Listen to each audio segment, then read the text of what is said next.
Class start करने से पहले एक बहुत ही इंपॉर्टेंट डिस्कशन मैं करना चाहूँगा कि ज़्यादातर एस्पिरेंट्स प्रीलिम्स एग्जाम को क्लियर करने में क्या क्या चैलेंजेस फेस करते हैं। सबसे बड़ा चैलेंज है प्रीलिम्स एग्जाम का सिलेबस, जो कि बहुत ज़्यादा वास्ट है, जिसके लिए आपको मल्टीपल स्टडी मटेरियल पढ़ने होते हैं, उनको बार बार रिवाइज करना होता है। इसके साथ साथ एग्जाम से 3-4 महीने पहले एक प्रेशर क्रिएट हो जाता है कि आपको सिलेबस तो कंप्लीट करना ही है करंट अफेयर्स और स्टैटिक का, लेकिन आपको टेस्ट सीरीज भी सॉल्व करनी है, प्रीवियस ईयर पेपर्स को भी एनालाइज करना है। इन सारे प्रेशर के वजह से आपको ऐसा फील होने लग जाता है कि टाइम बहुत ही कम है आपके पास। इसीलिए आप चीज़ों को रिवाइज करने के लिए हर सब्जेक्ट के शॉर्ट नोट्स ढूंढने लग जाते हैं। अभी तक आपने जिस भी स्टडी मटेरियल को रेफर किया था, जो आपका पुराना मटेरियल है, आप अपने पुराने स्टडी मटेरियल को छोड़ देते हैं और नए शॉर्ट नोट्स के ऊपर शिफ्ट हो जाते हैं। ये शॉर्ट नोट्स ज़्यादातर कॉम्प्रिहेंसिव नहीं होते, बहुत सारी इंपॉर्टेंट चीज़ें होती हैं जो इसमें मिस हो जाती हैं। एक और चैलेंज जो आप फेस करते हैं वो ये कि चीज़ों को रिवाइज कैसे करना है। इन सभी चीज़ों को ध्यान में रखते हुए हमारा प्रीलिम्स कोर्स हमने डिज़ाइन किया है, जिसके अंदर हम आपके पूरे सिलेबस को फरवरी से पहले फिनिश करा देंगे। जैसे ही आपका सिलेबस फिनिश होगा, उसके बाद आपके सिलेबस की मल्टीपल रिविजन्स क्लास के अंदर ही कराई जाएंगी थ्रू लॉन्ग मैराथन सेशंस। और सबसे अच्छी बात इस कोर्स के अंदर यह है कि सिलेबस फिनिश कराने के लिए हम आपको जो नोट्स प्रोवाइड करेंगे वो बहुत ही शॉर्ट और क्रिस्प नोट्स हैं, लेकिन बहुत ही कॉम्प्रिहेंसिव नोट्स हैं, जिसके बाद आपको किसी और रेफरेंस मटेरियल की ज़रूरत नहीं पड़ेगी। हर एक चीज़ आपको क्लास के अंदर प्रोवाइड की जाएगी, क्लास के अंदर पढ़ाई जाएगी। पहले आपके सिलेबस को फिनिश कराया जाएगा, उसके बाद उस सिलेबस की सेम नोट्स को यूज़ करते हुए आपकी मल्टीपल रिविजन्स कराई जाएंगी। क्लास के अंदर ही हम ढेर सारी टेस्ट सीरीज को भी सॉल्व करेंगे, ताकि आप अपने एग्जाम से पहले कॉन्फिडेंस के साथ एग्जाम हॉल के अंदर जाएं। अगर आप अभी हमारे कोर्स में एनरोल कराते हैं तो आप इस कूपन को यूज़ करके डिस्काउंट भी अवेल कर सकते हैं। एंड्रॉयड यूजर्स इस ऐप को डाउनलोड कर सकते हैं, आईफोन यूजर्स माई इंस्टीट्यूट ऐप को डाउनलोड कर सकते हैं, और अगर आप लैपटॉप या पीसी से हमारे कोर्सेज लेना चाहते हैं तो इस वेबसाइट के ऊपर लॉगिन करके हमारे कोर्सेज का एक्सेस ले सकते हैं। चलिए क्लास को स्टार्ट करते हैं अब।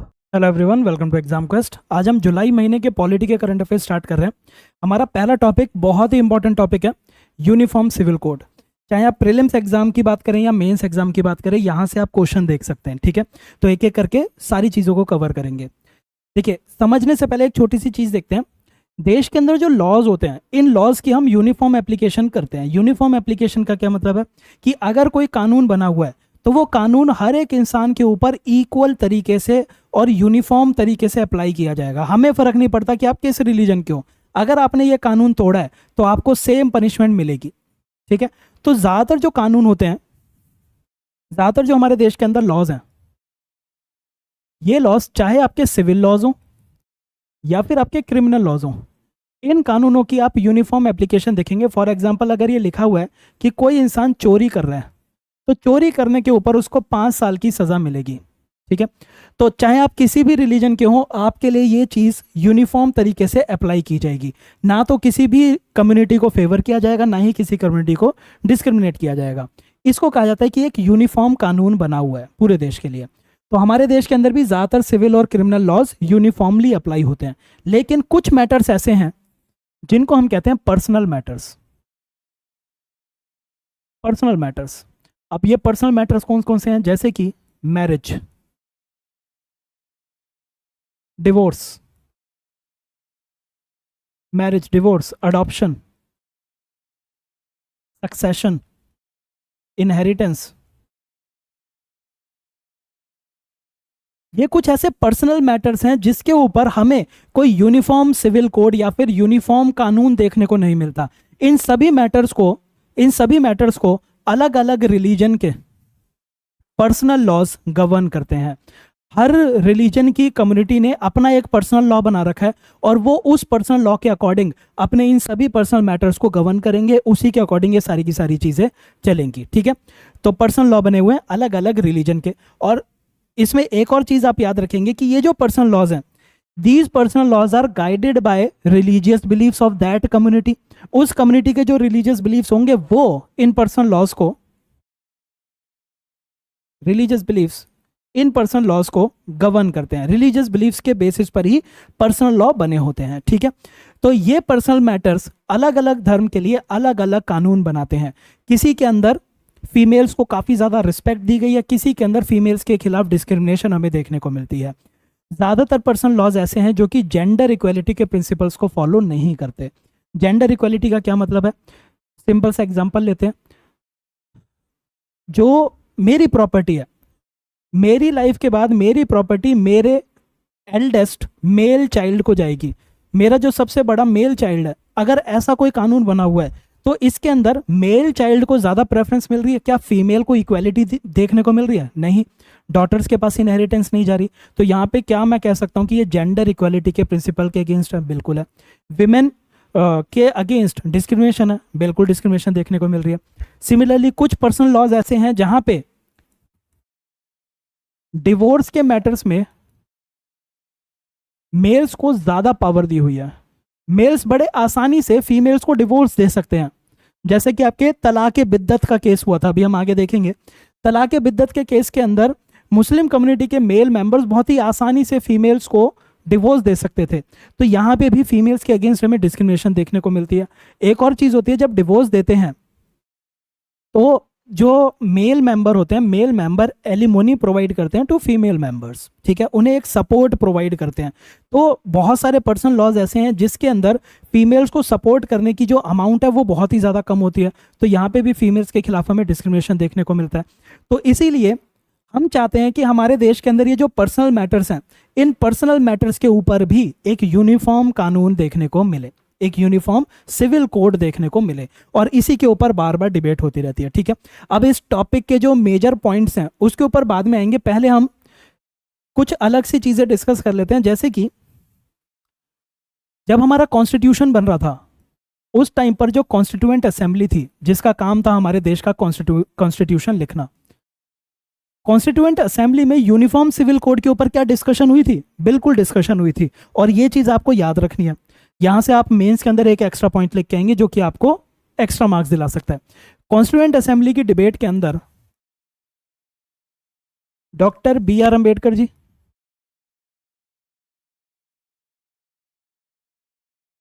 अलादी कृष्णा स्वामी अय्यर जी, ये दोनों के दोनों इस फेवर में थे कि हमारे देश के अंदर जेंडर इक्वालिटी होनी चाहिए। और इन दोनों का ये मानना था कि जो पर्सनल लॉज हैं, पर्सनल लॉज जेंडर इक्वालिटी के प्रिंसिपल को वायलेट करते हैं, और फीमेल्स को जेंडर इक्वालिटी दिलाने के लिए they were in favour of uniform civil code. ये कहते थे कि हमारे देश में यूनिफॉर्म सिविल कोड होना चाहिए। वहीं पे दूसरी तरफ एक दूसरे मेंबर थे जिनका नाम था मिस्टर नजीरुद्दीन जी। नजीरुद्दीन जी ने कहा कि हमारे देश के अंदर रिलीजन का एक बहुत ही इंपॉर्टेंट रोल है, एक रिलीजन का एक बहुत ही इंपॉर्टेंट प्लेस है, तो हमें रिलीजन के साथ छेड़खानी नहीं करनी चाहिए, लोगों के जो रिलीजियस बिलीफ्स हैं उनको ऑल्टर नहीं करना चाहिए। He was against uniform civil code. Diversity को प्रोटेक्ट करो, यूनिफॉर्म सिविल कोड मत लेके आओ, रिलीजन को सैक्रोसैंक्ट रहने दो, ठीक है। तो ये पॉइंट आप क्यों याद रखेंगे? क्योंकि आपसे अगर मैं इसमें क्वेश्चन आता है कि यूनिफॉर्म सिविल कोड के फेवर में क्या क्या बातें हैं, तो आप इन दोनों का नाम लिख के आप ये लिख के आ सकते हैं कि even in our constituent assembly doctor B R Ambedkar ji and Alladi Krishnaswami Ayyar ji were in favour of uniform civil code. Why? Because uniform civil code will ensure gender equality in the nation, ठीक है। तो ये वाला पॉइंट आप यहां से लिख के आ सकते हैं। अब इसी डिस्कशन से एक और चीज हम याद रखेंगे कि कॉन्स्टिट्यूएंट असेंबली में जब यूसीसी के ऊपर डिबेट हो रही थी तो कुछ लोग इसके फेवर में हैं, कुछ लोग इसके अगेंस्ट में हैं। अल्टीमेट रिजल्ट क्या आता है? अल्टीमेट रिजल्ट ये है कि जो हमारा कॉन्स्टिट्यूशन लिखा जाता है, हमारे कॉन्स्टिट्यूशन में यूनिफॉर्म सिविल कोड आर्टिकल 44 के अंदर रखा जाता है। Article 44 which is a DPSP which is a directive principle of state policy. DPSP I hope आप सभी को पता होगा कि ये एनफोर्सेबल नहीं होता, ये जस्टिसिएबल नहीं होता। डीपीएसपी सिर्फ और सिर्फ एक गाइडलाइन है, सिर्फ और सिर्फ एक गाइडलाइन की तरह काम करती है, ठीक है। तो आर्टिकल 44 में क्यों रखा गया? क्योंकि कॉन्स्टिट्यूएंट असेंबली में कंसेंसस हमें देखने को नहीं मिला था, ठीक है। ये पॉइंट आप याद रखेंगे। एक और चीज आप याद रखेंगे कि हमारे देश के अंदर personal matters like marriage and divorce, personal matters like marriage and divorce, इसके ऊपर लॉ कौन बना सकता है? क्या ये स्टेट लिस्ट में आता है, या फिर ये आपके यूनियन लिस्ट में आता है, या फिर ये आपके कंकरेंट लिस्ट में आता है? ये आपके कंकरेंट लिस्ट के अंदर आएगा। कंकरेंट लिस्ट में एंट्री नंबर 5, एंट्री नंबर 5 जो है वो मैरिज और डिवोर्स जैसी चीजों से डील करती है। अब कंकरेंट लिस्ट में आने की वजह से मैरिज और डिवोर्स को रेगुलेट करने की पावर किसके पास है? पार्लियामेंट के पास भी और स्टेट के पास भी। और ये माना जाता है कि because states are closer to grass root, state जो है वो ग्रास रूट्स के ज्यादा क्लोज होते हैं, तो इसीलिए स्टेट को जिम्मेदारी मिलनी चाहिए कि स्टेट डिटरमाइन करें कि उनके राज्य में इन मैटर्स को कैसे रेगुलेट किया जाएगा। क्यों? क्योंकि स्टेट ज्यादा क्लोज है, उन्हें पता है कि वहां पे उनके राज्य के लोग किस तरह के अधिकारों की डिमांड करते हैं। ठीक है, तो स्टेट्स को ज्यादा पावर देने की मतलब एक तरह से बात कही जाती है। तो इंडिया का फेडरल स्ट्रक्चर भी यही कहता है कि मैरिज और डिवोर्स कंकरेंट लिस्ट में है, लेकिन states are closer to grass root, therefore they should formulate laws to govern these personal matters. ठीक है, तो ये चीज आप याद रखेंगे। एक और चीज आप याद रख सकते हैं कि आखिर ये जो डिबेट है, ये डिबेट हम आज की डेट में क्यों कर रहे हैं, तो उसके लिए थोड़ी सी हिस्ट्री में जाते हैं। टिल 1991 देखिए, हिंदू कोड बिल कैसे पास हुआ उसके ऊपर हम डिबेट नहीं करेंगे, उसके ऊपर डिस्कशन नहीं करेंगे, वरना एक अलग से लेक्चर बन जाएगा। ठीक है, आई होप आप सभी ने पोस्ट इंडिपेंडेंस के अंदर वो पढ़ा होगा। जब हिंदू कोड बिल पास हुआ तो उस टाइम पर हम हिंदू रिलीजन के अंदर रिफॉर्म लेके आना चाहते थे कि हिंदू रिलीजन के जो पर्सनल मैटर्स हैं उनमें रिफॉर्म लाया जाए। जो हिंदू रिलीजन के अंदर हम रिफॉर्म लाना चाहते थे वो हम एक सिंगल कानून के अंदर नहीं लेके आए, हमें एक पीस मील अप्रोच फॉलो करनी पड़ी। कैसी अप्रोच?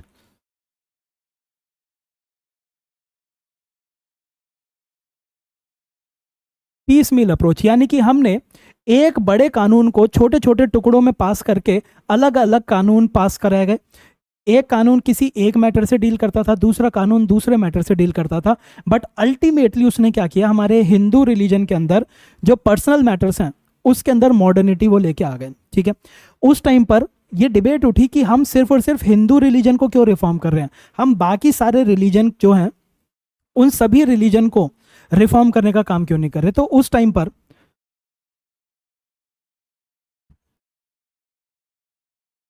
पार्टीशन का हॉरिफिक एक्सपीरियंस हर किसी के सामने था कि पार्टीशन के टाइम पर ऑलरेडी हमारे देश के अंदर रिलीजन के नाम पे काफ़ी ज़्यादा वायलेंस हमें देखने को मिल रही है।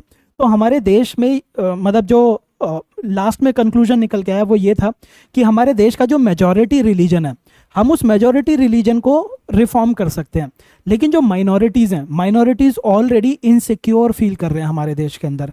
अब माइनॉरिटीज़ को सिक्योर फील कराना है, इसीलिए हम उनके रिलीजन के साथ छेड़खानी नहीं कर रहे। तो इसीलिए हमने माइनॉरिटीज़ के रिलीजन के अंदर ज़्यादा दखल अंदाजी नहीं की और उनके पर्सनल लॉज आज भी कंटिन्यू करते हैं। ठीक है, तो ये उस टाइम की डिबेट थी। उस टाइम पर हम माइनॉरिटीज़ को सिक्योर फील कराना चाहते थे, हम माइनॉरिटीज़ के रिलीजियस अफेयर्स के अंदर इंटरफेयर नहीं करना चाहते थे, इसीलिए हमने सिर्फ हिंदू रिलीजन के अंदर रिफॉर्म लेके आए। ठीक है, फिर ये जो हम रिफॉर्म लेके आ गए थे, इसके बाद यूनिफॉर्म सिविल कोड के ऊपर ऑलमोस्ट एक चुप्पी सी बनी रहती है टिल 1991।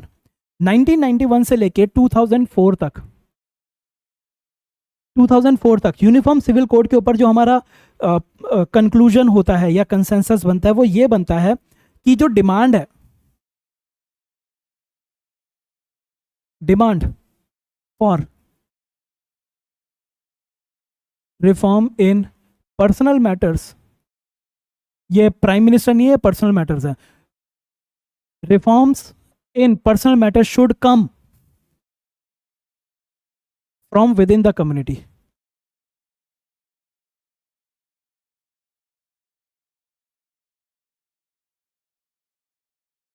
जो कम्युनिटीज हैं, कम्युनिटीज के अंदर से लोग ये डिमांड करना चालू करेंगे कि हमें हमारे पर्सनल मैटर्स के जो कानून है उसमें रिफॉर्म चाहिए और उसके बाद हमें ये करना चाहिए। डिमांड जनता से निकल के आनी चाहिए।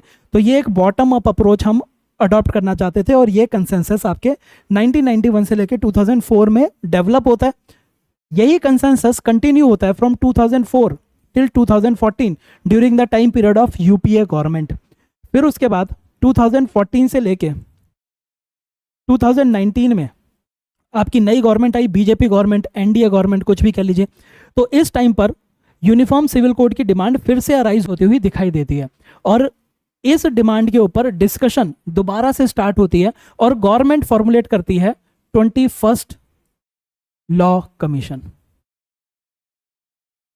21st लॉ कमीशन को मैरिज लॉज को रिफॉर्म करने का मैंडेट दिया जाता है कि आप अच्छे से डिस्कस करो, इस मैटर को अच्छे से पढ़ो और फिर अपनी रिकमेंडेशन दो कि हमें यूनिफॉर्म सिविल कोड पे क्या करना है। और 21st लॉ कमीशन एक बहुत ही इंपॉर्टेंट चीज़ कहता है, वो कहता है 2018-19 में कि इट इज नाइदर नेसेसरी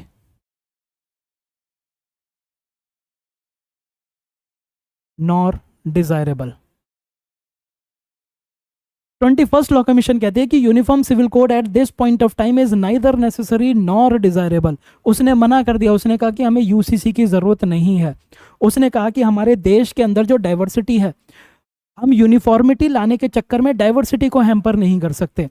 तो दूसरा सवाल खड़ा होता है, ठीक है भाई यूनिफॉर्म सिविल कोड नहीं ला रहे, लेकिन पर्सनल लॉज के अंदर जो डिस्क्रिमिनेटरी प्रैक्टिसेस हैं, जो जेंडर इक्वलिटी के प्रिंसिपल की वायलेशन है, उसका क्या करना है। तो उसके लिए लॉ कमीशन ने क्या कहा, उसने कहा कि जो पर्सनल लॉज एग्जिस्ट करते हैं, इन पर्सनल लॉज के अंदर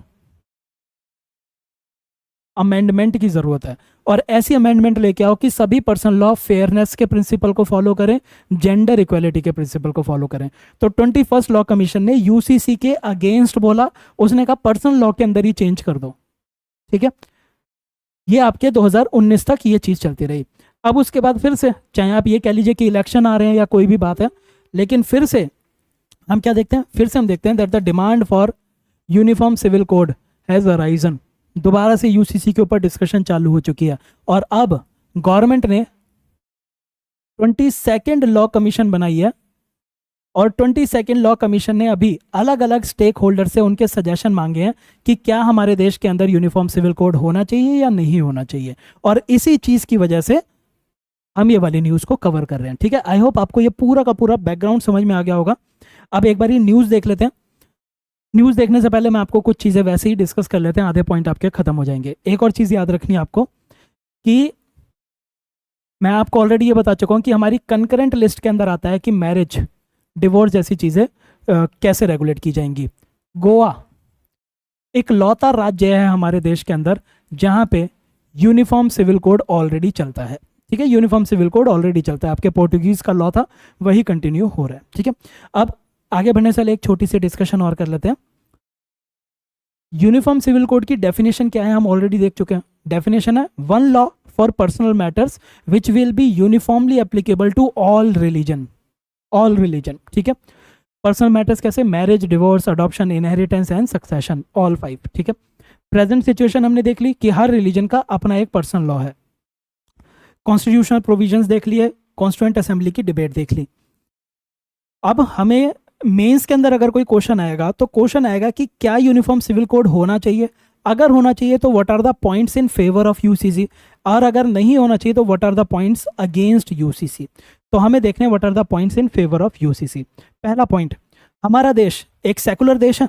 सेकुलर देश का मतलब यह है कि religion will not direct how our laws should B.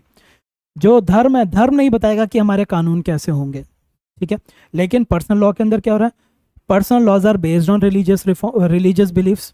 तो हमारे सेकुलर क्रेडेंशियल्स को ये हैम्पर करता है। दूसरा, हर एक धर्म के लिए मैरिज, डिवोर्स, ये जो पर्सनल मैटर्स हैं, हर एक धर्म को अलग अलग तरीके से गवर्न किया जा रहा है। मैटर सेम है लेकिन उसको कैसे गवर्न करेंगे वो अलग अलग हो गया। कॉम्प्लेक्सिटी इंक्रीज होती है, सेकुलरिज्म को हैम्पर करता है, कॉम्प्लेक्सिटी इंक्रीज होती है। ठीक है, फिर हमारे देश के अंदर इतने सारी डाइवर्सिटी है, अगर सारे के सारे लोगों के ऊपर सिंगल कानून लगेगा तो क्या ये यूनिटी इन डाइवर्सिटी लेके आएगा? बिल्कुल, हमारे देश की यूनिटी को इंक्रीज करता है यूनिफॉर्म सिविल कोड। अभी जो भी हिंदू धर्म के लोग हैं वो कहते हैं आपने हमारे रिलीजन के अंदर इंटरफेयर करके चेंजेस कर दिए, आप बाकी धर्मों के चेंज क्यों नहीं करते, यूनिफॉर्म सिविल कोड लेके आओ। तो यहाँ पे भी एक एनिमोसिटी नहीं कहूँगा लेकिन कहीं ना कहीं टेंशन देखने को मिलती है कि आपने दूसरे धर्म को एक डिफरेंशियल ट्रीटमेंट क्यों दे रखी है। तो यूनिटी को फॉस्टर करने के लिए भी यूसीसी बहुत ज़रूरी है। चौथा पॉइंट आप क्या याद रखेंगे, जेंडर इक्वालिटी का। फीमेल्स का बेनिफिट होगा अगर हम यूनिफॉर्म सिविल कोड लाएंगे। क्यों? क्योंकि फीमेल्स के खिलाफ जो डिस्क्रिमिनेशन होती है पर्सनल लॉज में वो खत्म हो जाएगी। लास्ट पॉइंट, मॉडर्न टाइम्स में हमें चीज़ों को बदलने की ज़रूरत है, तो इसलिए according to modern times we need a different law. ये सारे के सारे पॉइंट हो गए फेवर में। अगेंस्ट में क्या क्या पॉइंट हो जाएंगे? पहला, डाइवर्सिटी बहुत ज़्यादा है, यूनिफॉर्मिटी लाने के चक्कर में हम अपनी डाइवर्सिटी को हैम्पर नहीं कर सकते, ठीक है। लोग अपने कल्चर के साथ इमोशनली अटैच्ड होते हैं, तो any change which is top down in nature, any change which is imposed on people will not be well accepted। आप उसको अच्छे से एक्सेप्ट, उसकी एक्सेप्टेंस बहुत ज़्यादा नहीं देखोगे। डिमांड कहाँ से आनी चाहिए? नीचे से आनी चाहिए ना। लोग बोलें कि यार मेरे रिलीजन को चेंज करो। फीमेल्स के साथ डिस्क्रिमिनेशन होती है, कोर्ट जाती हैं, कोर्ट के अंदर उनको जजमेंट दी जाती है फीमेल्स के फेवर में। डिमांड कहाँ से आई? उसी कम्युनिटी की फीमेल्स ने डिमांड की थी कि हमारे खिलाफ डिस्क्रिमिनेशन हो रही है, कोर्ट ने उनकी डिमांड को मानते हुए चेंज ले आए, ठीक है। तो डिमांड जो है वो नीचे से आ रही है, वेल एक्सेप्टेड। लेकिन अगर एक कानून है जो पार्लियामेंट ने बना दिया और कहा कि अब सबको फॉलो करना है, तो लोगों में बैकलैश देखने को मिलेगा, हो सकता है उसको एक्सेप्ट ना किया जाए, ठीक है। तो पहला तो डाइवर्सिटी। दूसरा, अगर इम्पोज करोगे तो हमें उसके खिलाफ बैकलैश देखने को मिल सकता है, अपोजिशन देखने को मिल सकती है। तीसरा, there is lack of consensus. Constituent assembly की डिबेट में कंसेंसस की कमी थी, आज भी कंसेंसस की कमी है, सब के सब यूसीसी के फेवर में नहीं है, कुछ फेवर में है कुछ नहीं है। चौथा पॉइंट हमारे फेडरल स्ट्रक्चर के खिलाफ जाएगा। कंकरेंट लिस्ट में मैरिज और डिवोर्स, राज्य ज़्यादा क्लोज हैं टू ग्रास रूट्स, तो किसको कानून बनाना चाहिए? राज्यों को बनाना चाहिए। और last point, 21st law commission की report that it is neither desirable nor neither necessary nor desirable to have a UCC at this point of time. तो ये सारे के सारे आपके अभी देखेंगे हम, बट आई होप चीज़ें समझ रहे हैं।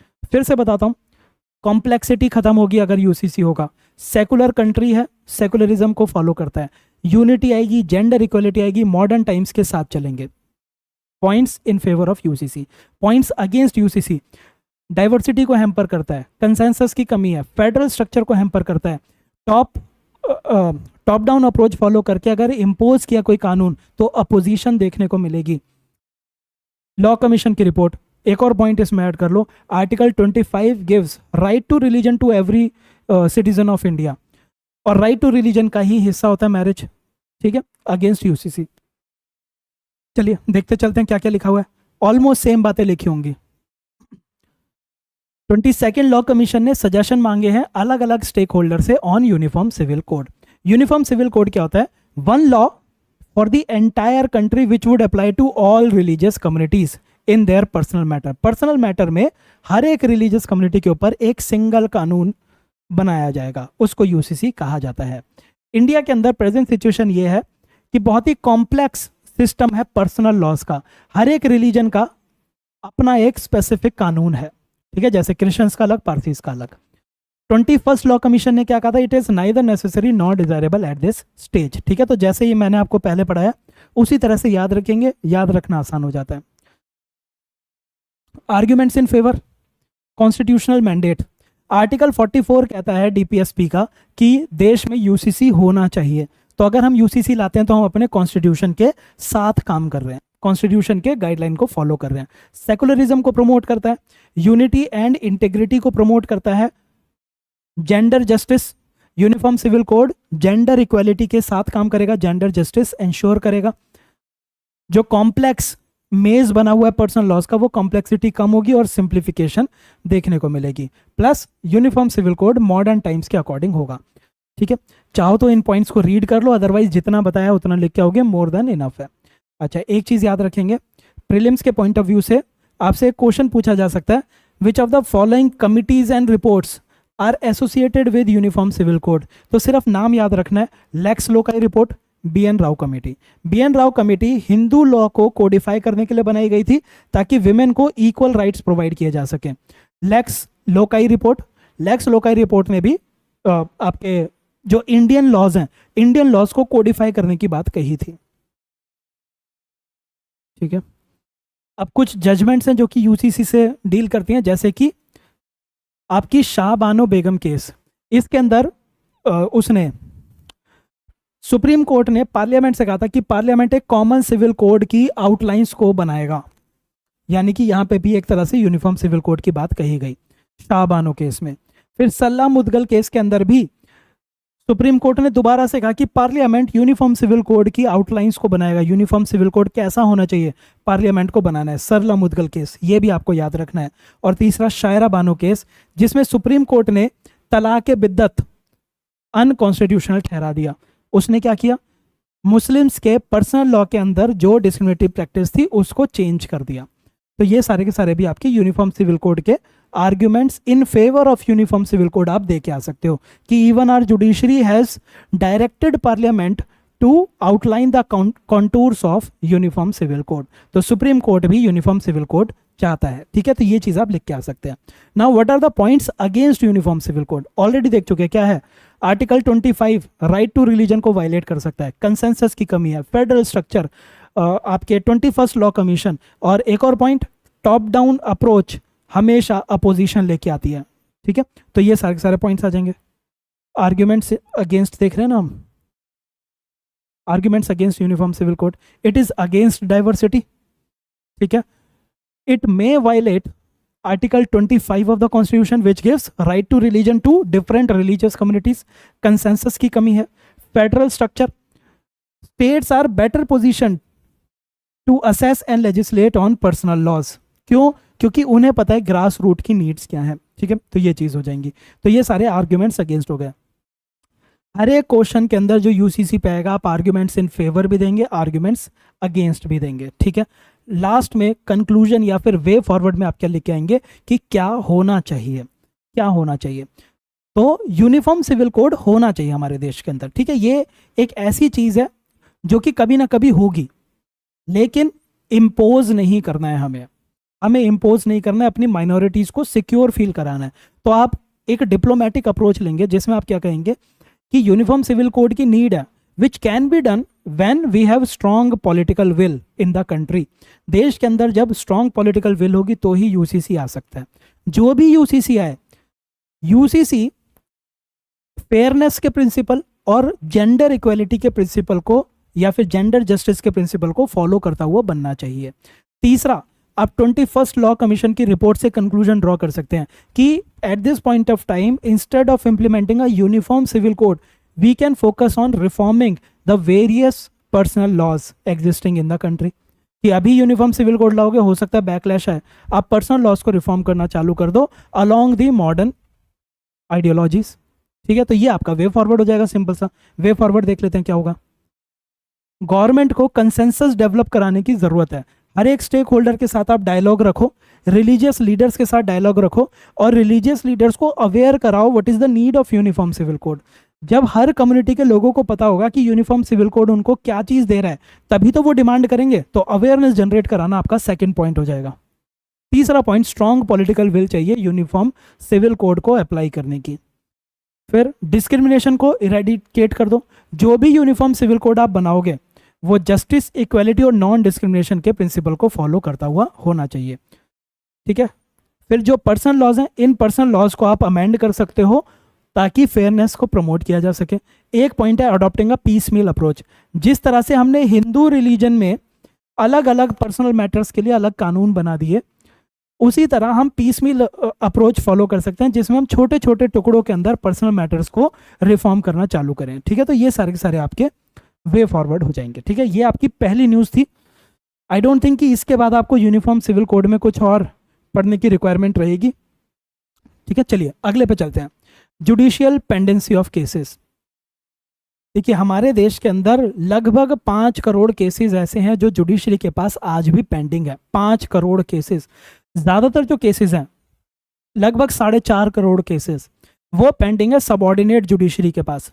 4.5 crore, 60 lakh cases high court के पास पेंडिंग है और लगभग 70,000 केसेस सुप्रीम कोर्ट के पास पेंडिंग है।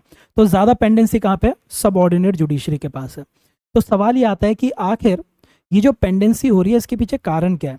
सबसे बड़ा कारण जो माना जाता है वो ये है कि हमारी जो जुडिशरी है, हमारी जुडिशरी में कुछ शॉर्टकमिंग्स है, कुछ वीकनेसेस हैं। सबसे बड़ी वीकनेस,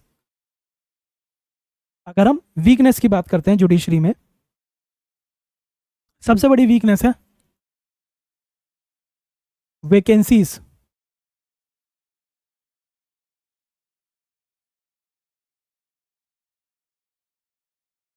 डिले इन अपॉइंटिंग जजेस।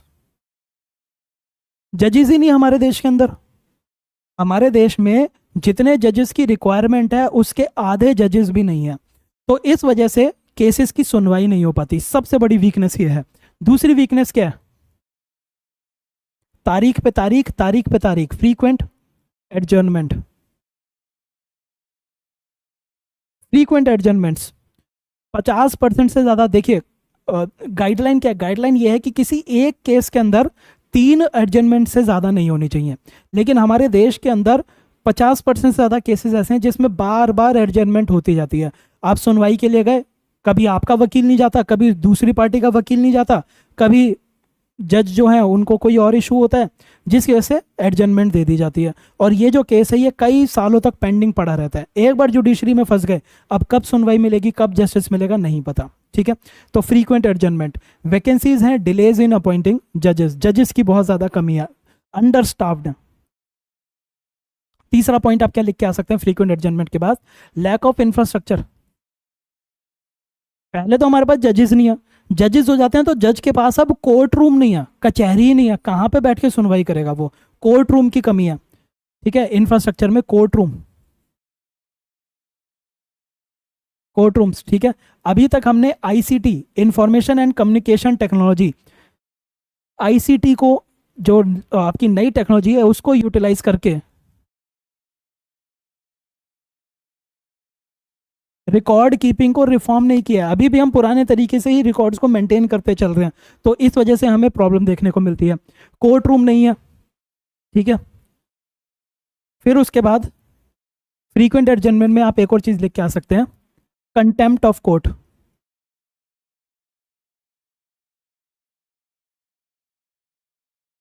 कोर्ट ने फैसला दे दिया, फैसले को कोई नहीं मान रहा, कोर्ट के फैसले की अवमानना हो गई, कंटेम्प्ट ऑफ कोर्ट। ठीक है, जो प्रोसीडिंग्स हैं कोर्ट की उसको अनरूली तरीके से मैनेज किया जा रहा है, अवमानना हो गई कोर्ट की, तो जजेस जो हैं वो काम नहीं कर पा रहे। तो ये आपके मेजर चैलेंजेस हैं जो हमें आज की डेट में देखने को मिलते हैं, जिसमें अंडर स्टाफिंग एक बहुत बड़ा चैलेंज है।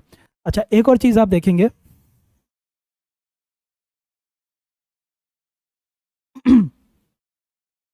इंफ्रास्ट्रक्चर की कमी है। चलिए यहीं से देख लेते हैं हम। इन्वेस्टिगेशन, हाँ ये चीज़ मैं आपको समझाना चाह रहा था कि मान लो कोई एक इंसान है जिसको अरेस्ट करके आपने कोर्ट में पेश किया। अब ये इंसान कोर्ट के अंदर है, लेकिन इसके पीछे जो इन्वेस्टिगेशन चाहिए थी इसको सज़ा सुनाने के लिए, फैसला देने के लिए हमें इन्वेस्टिगेशन करनी होती है ना। इंडिया के अंदर इन्वेस्टिगेटिंग एजेंसीज जो हैं वो बहुत ज़्यादा एफिशिएंट नहीं है, इन्वेस्टिगेशन जो है वो बहुत ज़्यादा डिले हो जाती है। अब कोर्ट के अंदर तो आदमी खड़ा है लेकिन इन्वेस्टिगेशन नहीं हुई, अब ये नहीं पता इस आदमी को छोड़ना है, जेल में डालना है, सज़ा देनी है, नहीं देनी, तो इन्वेस्टिगेशन ये एक और कारण है जो कि आप यहाँ पे लिख सकते हैं। ठीक है, चलिए पॉइंट्स देखते हैं एक एक करके। लगभग 5.02 crore cases are pending with various courts. इसके साथ यहीं पे साइड में लिख लो आप, ये जो पॉइंट लिखा हुआ है ना ये वाला, कि लगभग 4.4 crore cases are pending with subordinate judiciary, 60 lakh cases are pending with high courts and 69,000 cases are pending with supreme court. ठीक है, ये चीज़ आपको याद रखनी है, 5 करोड़ केसेस पेंडिंग है। सबसे बड़ा प्रॉब्लम लो रेशियो ऑफ जजेस टू पॉपुलेशन। इंडिया के अंदर हर 10 लाख लोगों पे, हर 10 लाख लोगों पे आपको केवल 21 जज देखने को मिलेंगे। इस पॉइंट को यहीं पे लिख लीजिए, 21 जजेस पर 10 लाख पॉपुलेशन। और होने कितने चाहिए? हर 10 लाख लोगों पे 50 जज होने चाहिए, हमारे पास 21 हैं, यानी कि जो रिक्वायर्ड नंबर ऑफ जजेस हैं हमारे पास उसका हाफ भी नहीं है, तो कहाँ से हमारे केसेस पेंडेंसी कम होगी? ठीक है, तो लो रेशियो ऑफ जजेस टू पॉपुलेशन। वैकेंसीज की फिलिंग नहीं हो रही, वैकेंसीज को फिल नहीं कर रहे। फ्रीक्वेंट एडजर्नमेंट, सिर्फ 3 एडजर्नमेंट होनी चाहिए एक केस की, लेकिन मल्टीपल एडजर्नमेंट्स देखने को मिलती है। इंफ्रास्ट्रक्चर की बहुत ज़्यादा कमी है, इंटरनेट नहीं है, कोर्ट रूम नहीं है, सबसे बड़ी बात फंड्स नहीं है। इंडिया के अंदर जुडिशरी को पैसे ही नहीं मिलते, हर साल बजट में 0.08% of India GDP is spent on judiciary, 0.08%, ये लिखा हुआ है।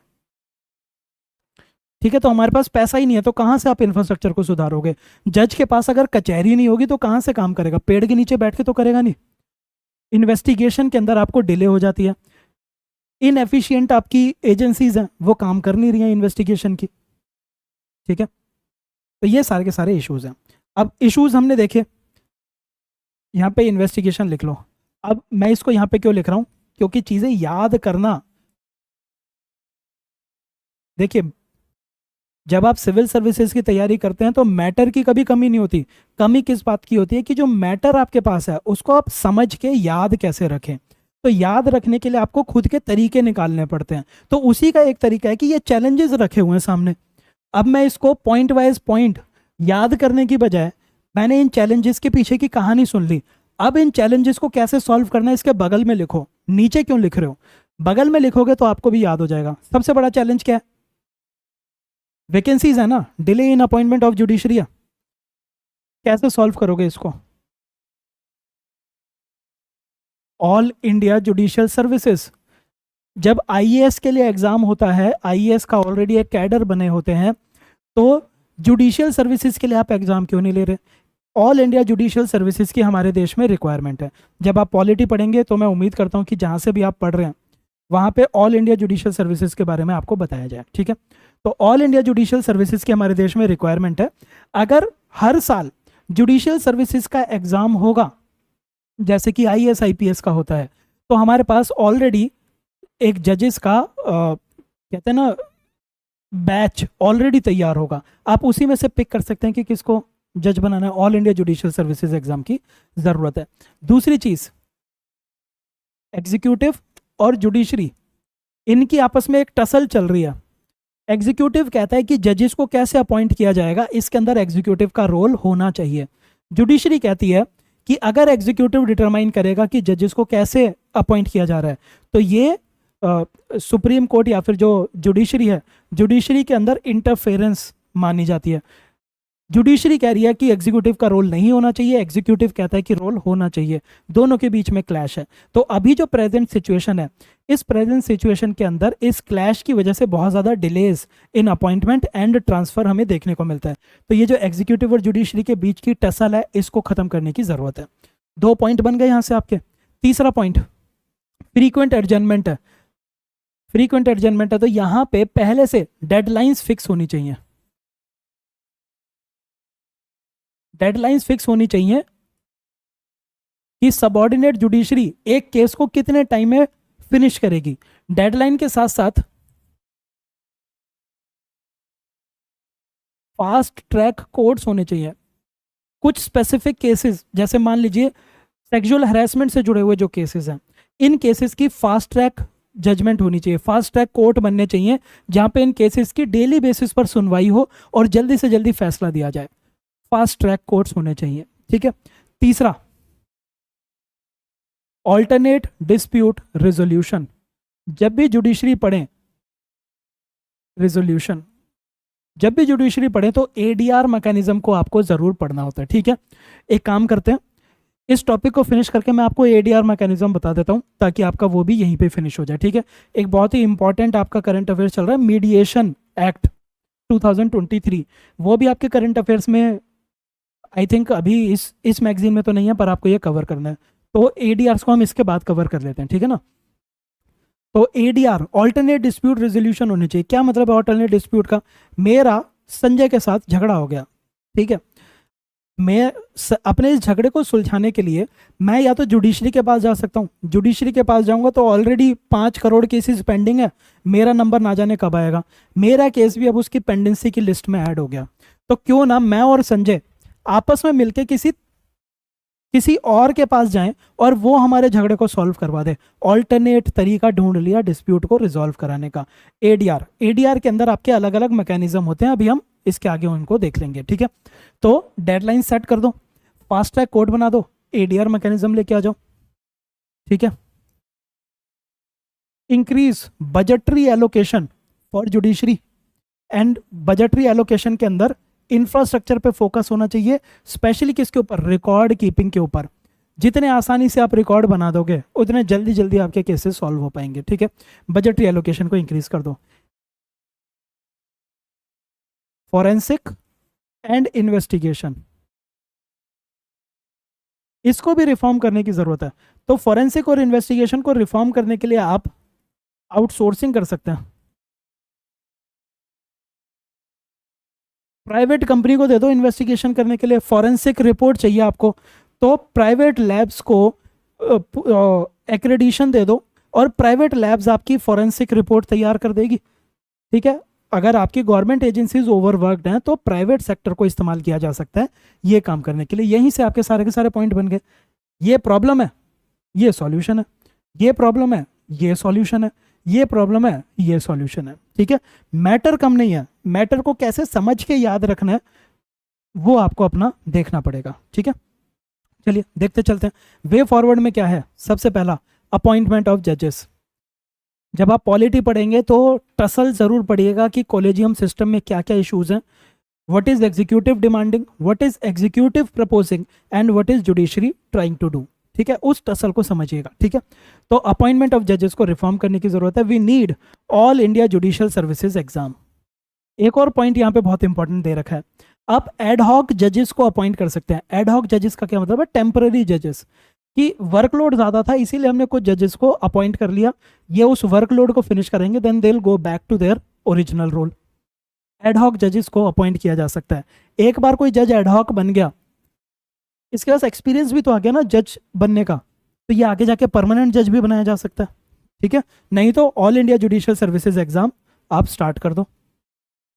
ऑल्टरनेट डिस्प्यूट रेजोल्यूशन को प्रमोट करो, ताकि ताकि जो छोटे मोटे केसेस हैं उन छोटे मोटे केसेस को हम कोर्ट के बाहर ही सेटल कर ले, कोर्ट के बाहर ही उनका फैसला हो जाए। इंफ्रास्ट्रक्चर को स्ट्रेंथन करो, टाइम लाइट कह रहा हूँ, टाइम लिमिट्स फिक्स कर दो, डेडलाइंस फिक्स कर दो कि सबऑर्डिनेट जुडिशरी कितने समय के अंदर केसेस को खत्म कर देगी।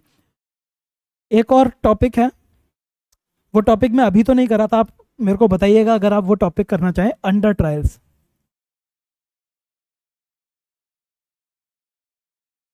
इंडिया की जेल के अंदर जितने भी लोग बैठे हैं, जेल के अंदर जितने भी लोगों को बंद कर रखा है, 70% ऐसे हैं, जेल में जितने भी लोग हैं 70% ऐसे हैं जो कि अंडर ट्रायल हैं।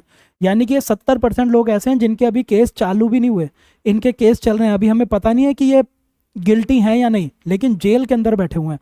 तो इन अंडर ट्रायल्स की वजह से भी एक तो जेल्स हमारे कंजेस्टेड है, जुडिशरी के पास पेंडेंसी बहुत ज़्यादा है, तो अंडर ट्रायल्स के इशू को भी रिजॉल्व करने की ज़रूरत है। ठीक है, अंडर ट्रायल का टॉपिक करेंगे तो उस पॉइंट को भी आप यहाँ पे एडजस्ट कर पाएंगे। ठीक है, अच्छा एक और चीज़, फॉरेंसिक को रिफॉर्म करने की ज़रूरत है, जो कि आप आउटसोर्स कर सकते हैं टू एक्रेडिटेड लेबोरेटरीज। एक पॉइंट आप याद रखेंगे, बहुत सारे हमारे देश के अंदर छोटे छोटे अपराध होते हैं, माइनर ऑफेंसेस।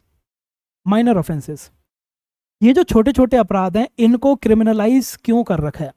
छोटा सा अपराध है ना, पहली बार उसने छोटा सा अपराध किया है, आउट ऑफ कोर्ट सेटलमेंट करा लो उसकी, उसे जेल में मत डालो, उसके ऊपर केस मत करो, उससे पेनल्टी लगा के पैसे ले लो और खत्म। माइनर ऑफेंस है, कंपाउंडेबल बना दो, क्रिमिनलाइजेशन को थोड़ा सा कम कर दो। ठीक है, फिर ये तो आपके छोटे छोटे से होते ही हैं कि आप लॉ अबाइडिंग सोसाइटी क्रिएट कर दो, लॉ अबाइडिंग सोसाइटी यहाँ पे आप क्रिएट कर सकते हैं। ठीक है, चलिए अच्छा, कुछ इनिशिएटिव्स हैं जो कि हम ऑलरेडी ले चुके हैं जुडिशियल पेंडेंसी को खत्म करने के लिए। कैसे? ये वाला इनिशिएटिव आप याद रखेंगे, लिम्स। लिम्स क्या है? सेंट्रल गवर्नमेंट की, अगर मैं हायर जुडिशरी की बात करूं, सुप्रीम कोर्ट की बात करूं, तो सुप्रीम कोर्ट के पास जो सबसे ज़्यादा केसेस जाते हैं वो सेंट्रल गवर्नमेंट के जाते हैं, सरकारों के जाते हैं। सरकारों के खिलाफ किसी ने केस कर रखा है, जुडिशरी उसमें बिजी है, तो सेंट्रल गवर्नमेंट के जो केसेस हैं इनकी सुनवाई कैसी हो रही है उसकी मॉनिटरिंग के लिए हमने ये एक वेब बेस्ड एप्लीकेशन बनाई है, web based application for monitoring cases involving central government. और इस वेब बेस्ड एप्लीकेशन का नाम है limbs, legal information management and briefing system. ठीक है, तो ये आप याद रखेंगे। इसके साथ साथ मैंने आपको बताया था कि एग्जीक्यूटिव और जुडिशरी के बीच में टसल चल रही है कि कैसे जजेस को अपॉइंट करना है, तो उसके लिए एक मेमोरेंडम ऑफ प्रोसीजर फाइनलाइज करने की बात हुई थी कि जुडिशरी और एग्जीक्यूटिव दोनों साथ में बैठेंगे और वो देखेंगे कि किस तरह से जजेस को अपॉइंट किया जाना चाहिए। उसके लिए मेमोरेंडम ऑफ प्रोसीजर को अभी तक फाइनलाइज नहीं किया गया है, 2016 से पेंडिंग है, आज तक फाइनलाइज नहीं किया, तो इसको फाइनलाइज करो। फिर उसके बाद आपके ई कोर्ट्स जो कि टेक्नोलॉजी को यूज करके जस्टिस प्रोवाइड कर रहे हैं थ्रू इलेक्ट्रॉनिक मीडियम, ठीक है। ये जो मैं आपसे कह रहा था मीडिएशन बिल 2023, ये बिल पास हो चुका है, ये बन चुका है मीडिएशन एक्ट 2023, ठीक है। तो इसको अभी हम एडीआरस के अंदर ही कवर कर लेंगे, पता नहीं किस महीने में आएगा, हम आज ही कवर कर लेंगे, ठीक है ना। तो ये हम ऑलरेडी पास कर चुके हैं, जो कि एक ऑल्टरनेट रेजोल्यूशन प्रोवाइड करता है, alternate dispute resolution mechanism provide करता है, जिससे हमारी जुडिशरी थोड़ी सी बर्डन कम हो जाएगा। फास्ट ट्रैक कोर्ट्स बनाए गए हैं कुछ कुछ केसेस के अंदर। प्रोजेक्ट सहयोग, ये भी केसेस को पेंडेंसी को रिड्यूस करने के लिए बनाया गया था। सबसे इंपॉर्टेंट इसके अंदर है लिम्स, दूसरा मीडिएशन एक्ट जिसको अभी हम कवर करने वाले हैं, तीसरा फास्ट ट्रैक कोर्ट्स तो हम ऑलरेडी देख चुके हैं, तीसरा आप याद रख लीजिए प्रोजेक्ट सहयोग, ठीक है। ये तीन बहुत ज़्यादा इंपॉर्टेंट है, उसके अलावा बाकी सारी चीज़ें आप रीड कर सकते हो, ठीक है ना। अब ठीक है, एडीआरस को चालू करते हैं। एडीआरस कैसे देखेंगे आप? एडीआरस की फुल फॉर्म होती है ऑल्टरनेट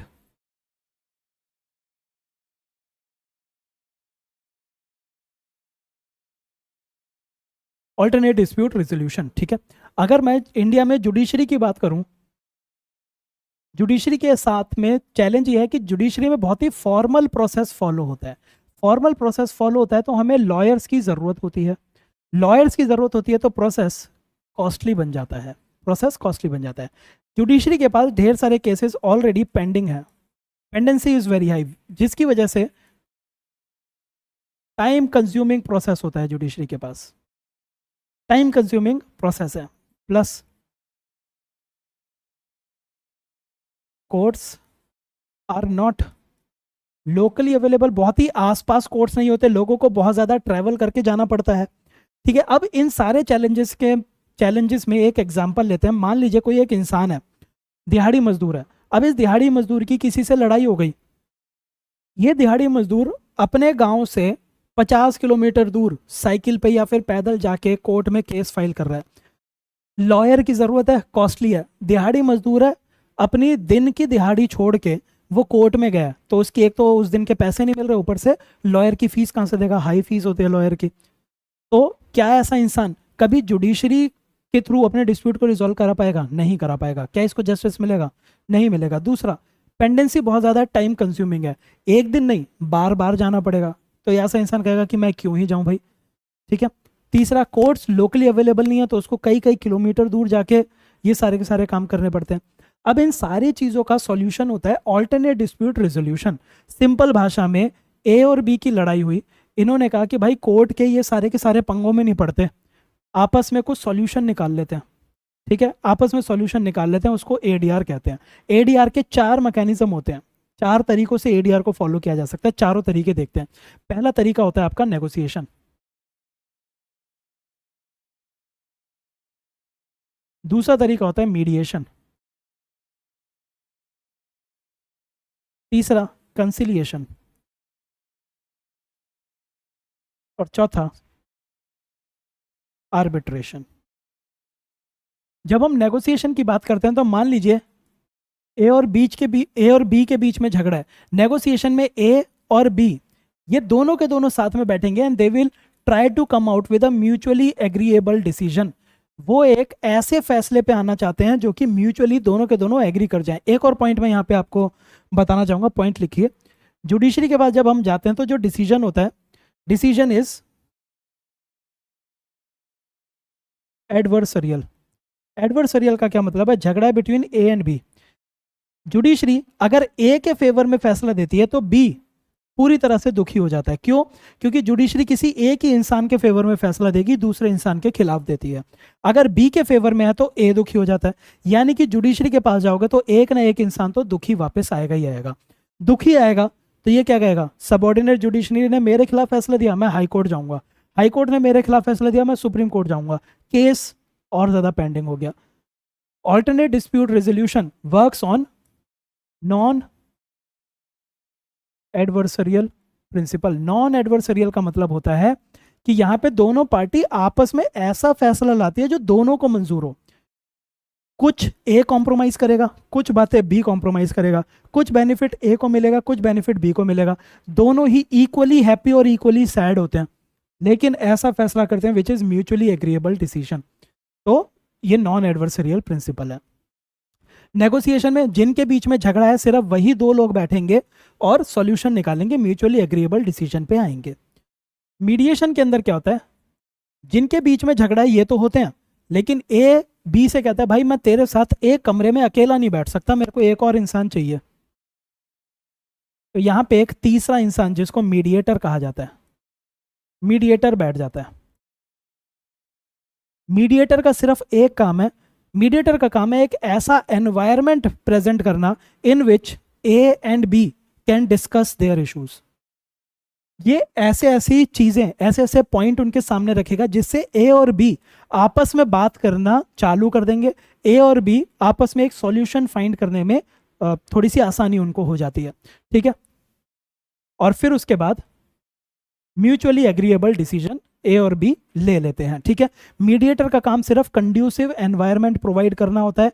ये ना तो कोई रिकमेंडेशन देता है, ना ही ये कोई फैसला सुनाता है, ठीक है। देखिए मीडिएटर क्या है, मीडिएटर एक ट्रेंड इंसान होता है, इसको ये पता है कि लोगों के बीच में बातचीत कैसे करानी है, बस उसी के लिए ये काम कर रहा होता है मीडिएटर। कंसिलिएटर, इसका क्या काम है, ए और बी के बीच में झगड़ा था, दोनों के दोनों साथ में बैठ जाते हैं और साथ में एक कंसिलिएटर को ले आते हैं। कंसिलिएटर का क्या काम है, कंसिलिएटर का काम होता है एक तो कंड्यूसिव एनवायरनमेंट प्रोवाइड करना, जो कि मीडिएटर भी कर रहा था, इसके साथ साथ कंसिलिएटर इन दोनों की बात सुन के अपनी रिकमेंडेशन भी देता है। इन दोनों की बात सुनेगा और ये अपनी रिकमेंडेशन भी दे देगा कि तुम्हें क्या फैसला लेना चाहिए। ये जो रिकमेंडेशन है this is not binding on either of the two. ये रिकमेंडेशन ये ए और बी चाहे तो फॉलो करे, चाहे तो पूरी तरह से रिजेक्ट कर दें। और फिर उसके बाद जो आउटकम आता है, outcome is dependent on A and B only. Conciliator सिर्फ और सिर्फ रिकमेंडेशन देता है, मीडिएटर तो रिकमेंडेशन भी नहीं दे रहा था। लास्ट जिनके बीच में झगड़ा है वो बैठा होता है, प्लस में एक आर्बिट्रेटर बैठा होता है। आर्बिट्रेटर भी एक ट्रेंड इंसान होता है। आर्बिट्रेटर का काम है ये ए की बात सुनेगा, ये बी की बात सुनेगा, और फिर उसके बाद आर्बिट्रेटर अपना एक फैसला दे देता है जिसको अवार्ड कहा जाता है। And this award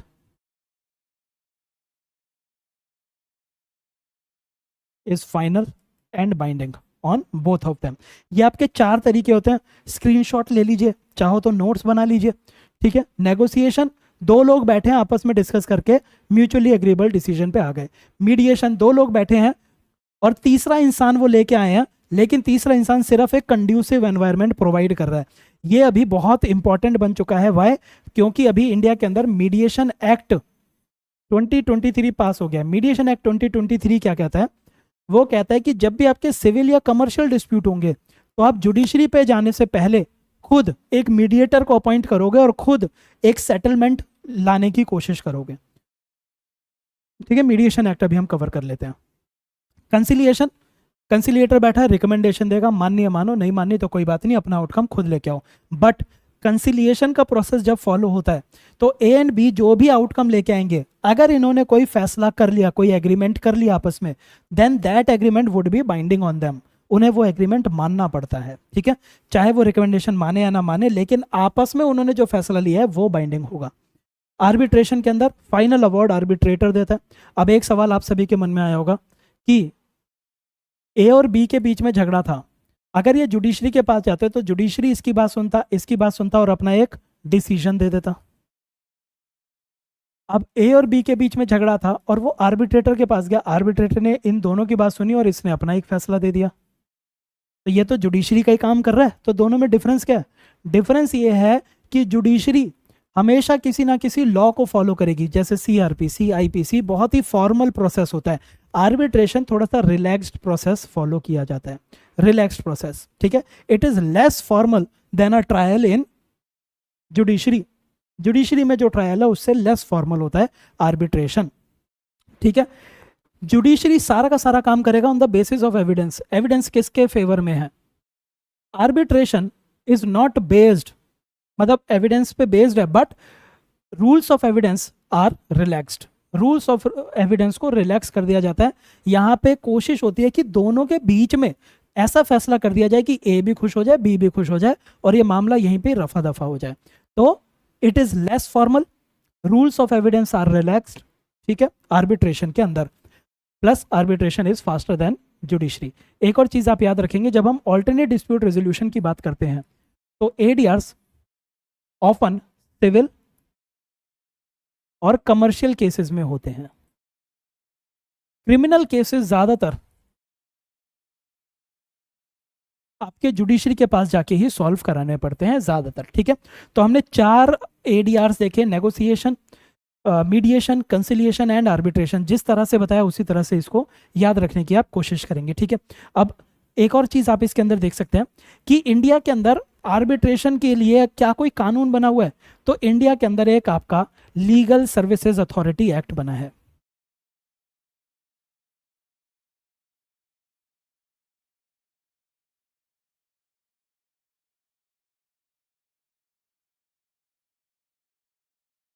legal services authority act 1996, sorry 1987, ठीक है। लीगल सर्विसेज अथॉरिटीज एक्ट 1987, ठीक है। एक तो ये एक्ट जो 1996 के अंदर बना था आपका आर्बिट्रेशन एंड कंसिलिएशन एक्ट। तो ये 2 कानून है जो कि आप याद रखेंगे। एक और चीज आप याद रख सकते हैं, लीगल सर्विसेज अथॉरिटीज एक्ट के अंदर हमने ऑल्टरनेट डिस्प्यूट रेजोल्यूशन को एनकरेज करने की कोशिश करी। इसी लीगल सर्विसेज अथॉरिटीज एक्ट के अंदर एक कॉन्सेप्ट इंट्रोड्यूस किया जाता है लोक अदालत का। लोक अदालत क्या हो गया? People's court. People's court, people's court के अंदर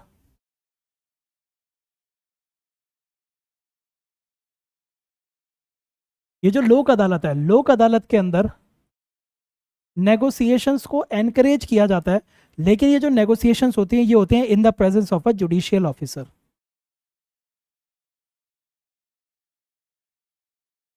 पीपल्स कोर्ट के अंदर एक जुडिशियल ऑफिसर बैठेगा और ये जुडिशियल ऑफिसर टेक्निक्स अप्लाई करेगा ताकि लोग जो हैं वो आपस में डिस्कस करके नेगोशिएट कर सके चीज़ों को, ठीक है। तो नेगोशिएशंस करना चालू होता है।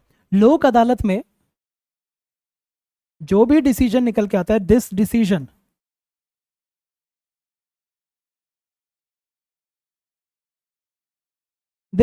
Is final and binding.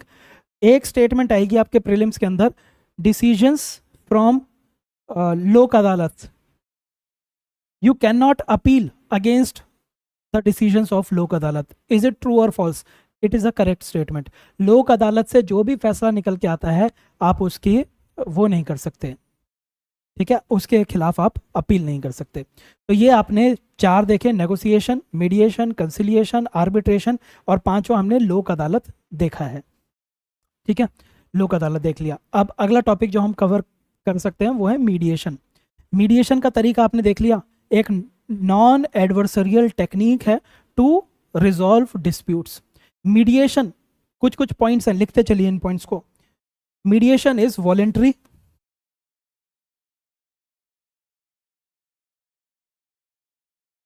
ठीक है, मीडिएशन इज वॉलेंट्री। लेकिन मीडिएशन एक्ट ने क्या कर दिया है,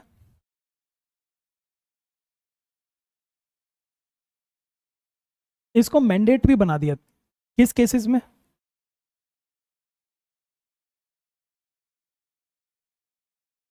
सिविल एंड क्रिमिनल केसेस में। यानी कि आप कोर्ट में जाने से पहले, यानी कि जब आपका डिस्प्यूट प्री लिटिगेशन स्टेज में है तो आपको मीडिएशन फॉलो करनी पड़ेगी। यानी कि आप एक मीडिएटर को हायर करोगे, ठीक है। ये जो मीडिएटर है इसके लिए भी एक काउंसिल बनाई है, mediation council of India. Mediation council of India determine करेगी कि कौन सा इंसान है जो मीडिएटर का काम कर सकता है, ठीक है। जो मीडिएशन काउंसिल ऑफ इंडिया है वो डिटरमाइन करेगी कि कौन कौन से इंसान मीडिएटर का काम कर सकते हैं, ठीक है। और ये मीडिएटर की प्रेजेंस में आप सिविल और क्रिमिनल डिस्प्यूट को सॉल्व करने सिविल और कमर्शियल डिस्प्यूट को सॉल्व करने की कोशिश करेंगे। क्रिमिनल केसेस के लिए प्री लिटिगेशन मीडिएशन नहीं करनी है, क्रिमिनल केसेस में नहीं, सिर्फ और सिर्फ सिविल और कमर्शियल। जब ये मीडिएशन प्रोसेस स्टार्ट होगा, जो फर्स्ट मीटिंग होगी, मीडिएशन की फर्स्ट मीटिंग होगी, फर्स्ट मीटिंग से 180 डेज के अंदर ये जो प्रोसेस है, ये प्रोसेस कंप्लीट हो जाना चाहिए। ठीक है, प्रोसेस 180 दिन में कंप्लीट हो जाना चाहिए। ऐसा नहीं है कि दोनों पार्टियां और वो दसियों साल तक आपस में डिस्कस ही करे जा रहे हैं और उनका जो झगड़ा है वो झगड़ा खत्म नहीं हुआ। ठीक है, तो 180 डेज के अंदर ये खत्म करना है। अगर पार्टीज एग्री करें तो इसको एक्सटेंड किया जा सकता है टू फर्दर 180 डेज। ठीक है, 180 days. Central government will establish mediation council of India. This mediation council will monitor mediators. कौन सा इंसान मीडिएटर का काम कर सकता है, जो भी रेगुलेशन लगानी है मीडिएटर्स के ऊपर, वो सारी की सारी मीडिएशन काउंसिल ऑफ इंडिया लगाएगी। मीडिएशन काउंसिल ऑफ इंडिया के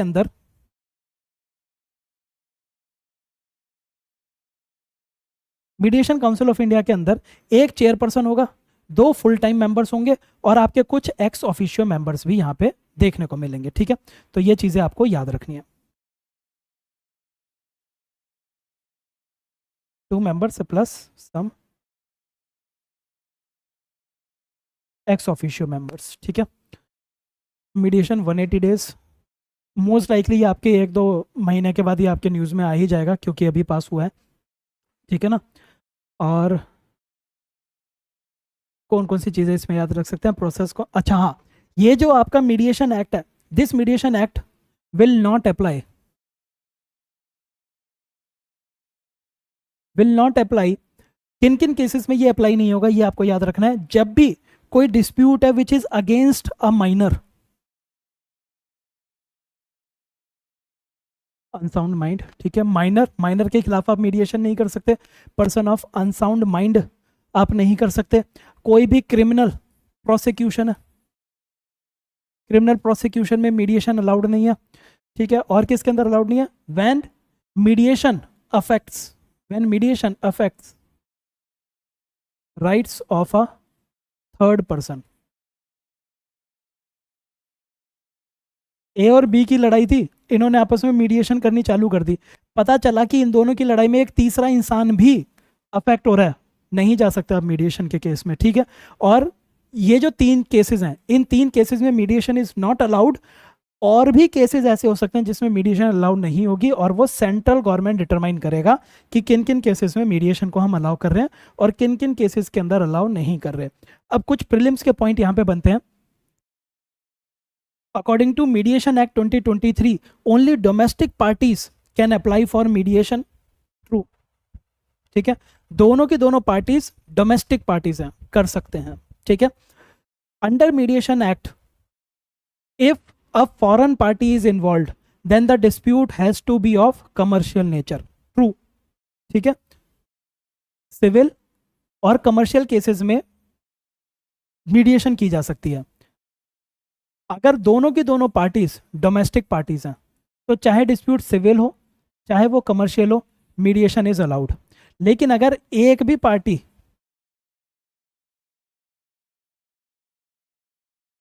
किसी फॉरेनर के साथ है तो इसमें सिविल वाला अलाउड नहीं है, कमर्शियल डिस्प्यूट है, मीडिएशन आप कर सकते हो इसके अंदर। ठीक है, और अगर कोई एग्रीमेंट हुआ है 2 पार्टीज के बीच में और एग्रीमेंट में लिखा हुआ था कि इन पार्टी में जब भी डिस्प्यूट होगा, डिस्प्यूट मीडिएशन से सॉल्व होगा, तो वहां पे मीडिएशन की जा सकती है। ठीक है, तो ये आपको चीज़ें याद रखनी है। और इसके अंदर I think this is more than enough. Mediation council of India कौन अपॉइंट करेगा, सेंट्रल गवर्नमेंट इसको अपॉइंट करने वाली है।